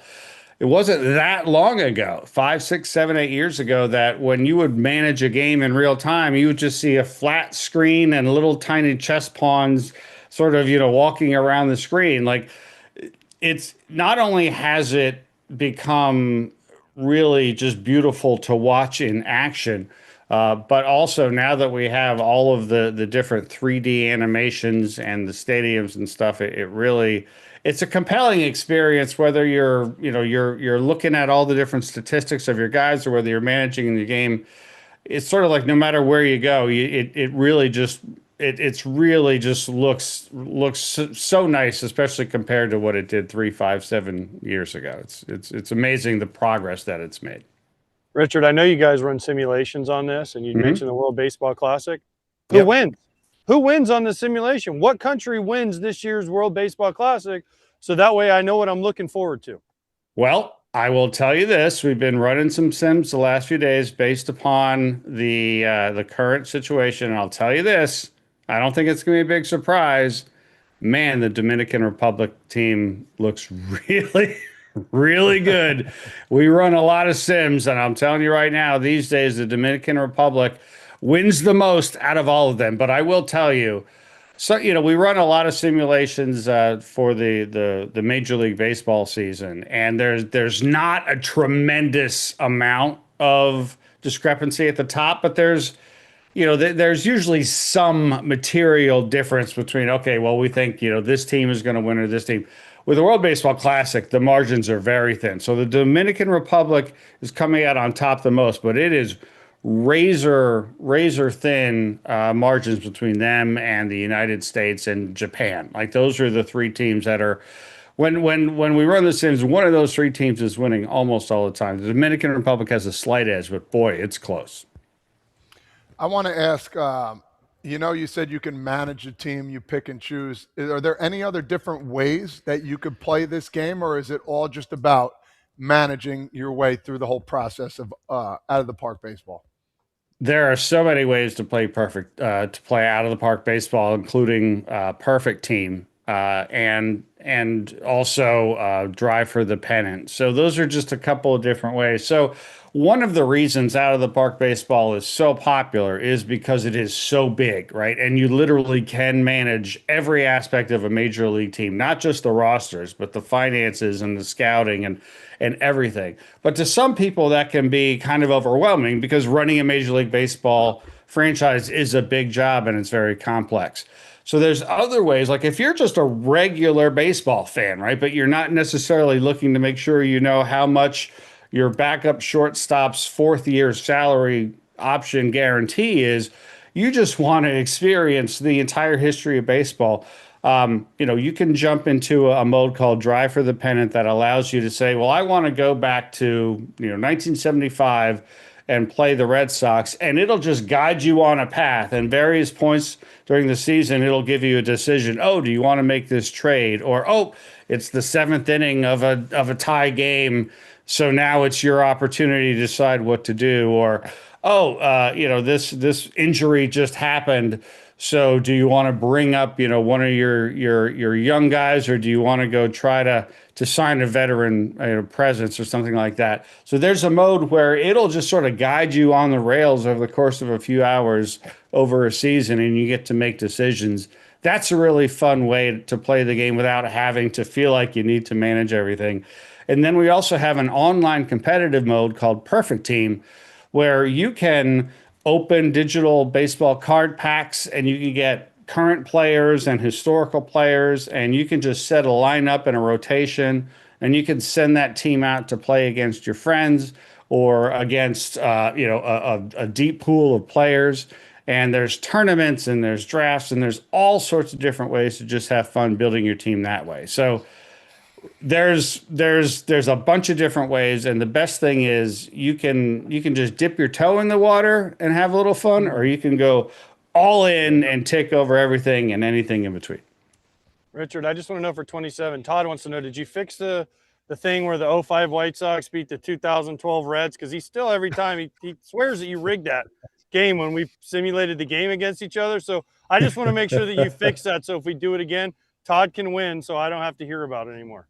Listen, there's absolutely no rigging of anything in out of the park baseball. Even if I could, I wouldn't know how to do it. But there's just no way to do it. But you guys know this better than everybody. That's one of the greatest things about baseball is that at the end of the day, anything can happen. Anything can happen.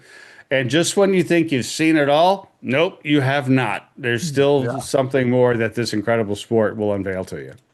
Yeah, I think you need one of those umpires made a bad call. When you talk to him next, let him know I'm still mad. Now, all jokes aside, Richard, we appreciate you coming on here. Again, guys, Out of the Park Baseball 27. It's coming out today, like Richard said. Get your hands on one. It's absolutely incredible. Use your mind to play this wonderful game of baseball. That's what it's all about. Thanks again, Richard. From one Jersey guy to the next, we appreciate you, man. Have a great day. My pleasure. You guys are the best. All love to Foul Territory. Appreciate it. Cheers. Order your OOTP 27 now by scanning the QR code. It includes World Baseball Classic players, schedules, and more, updated with dynamic weather, updated player models, and new animations. We'll be right back. Legends live in Out of the Park Baseball 27. The brand new edition of the renowned baseball strategy game enjoyed by fans around the world is here. The newest and biggest version of Out of the Park Baseball is packed with loads of features and improvements, including all new advanced stats tracking. Changes the game forever. Play the real World Baseball Classic as it happens.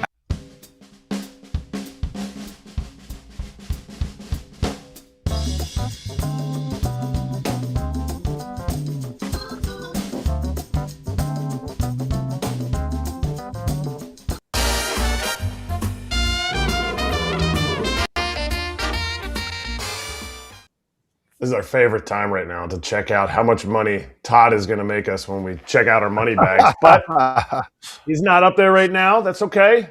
Scotty Braun's up 93. Everyone else is even, so it's positive. Early on in the season, this is spring training for everybody. So we're going to go over our picks for tonight. We'll go first Todd, then AJ, and then I'll bring us up with the coin flip of whether I'm right or wrong. Yeah, so, I mean, for me, I alluded to this earlier. I think Team USA wins the game. Do I think they win the game convincingly? I don't. I think they have a good time playing. I think they win a close ball game. So I'm going to go Canada plus 4.5.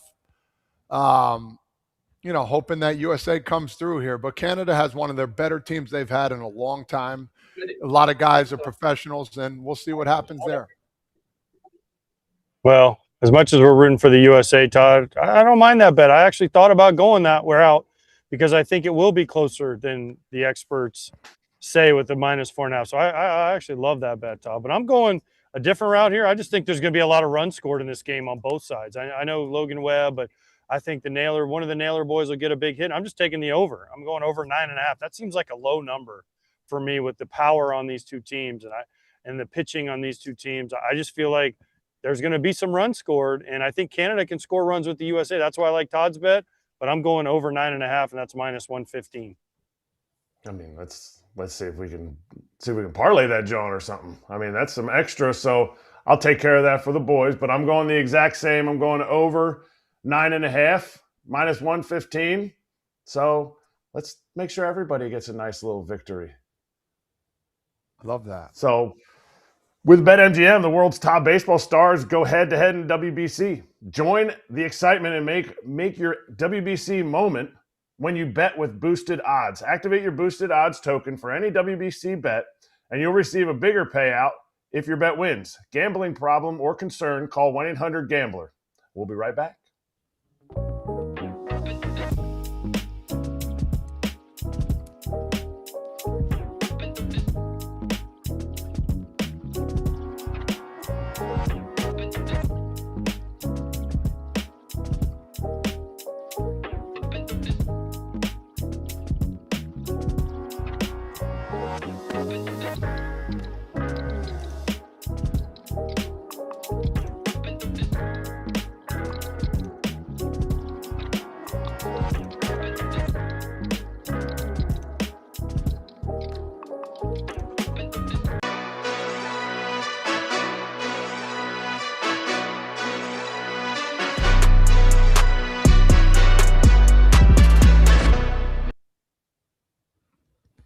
Well, thank you to the Red Sox for having me and having Mark here at Red Sox camp down in beautiful Fort Myers. I know you guys are jealous because the sun is out and it's about 85 degrees, and thank God for this tent that we bought last year. But thank you, Red Sox. Thank you to Payton Tolley, Alex Cora, Carlos Narvaez. Who else do we have? We had Ken Rosenthal. We had Richard Grisham from OTP.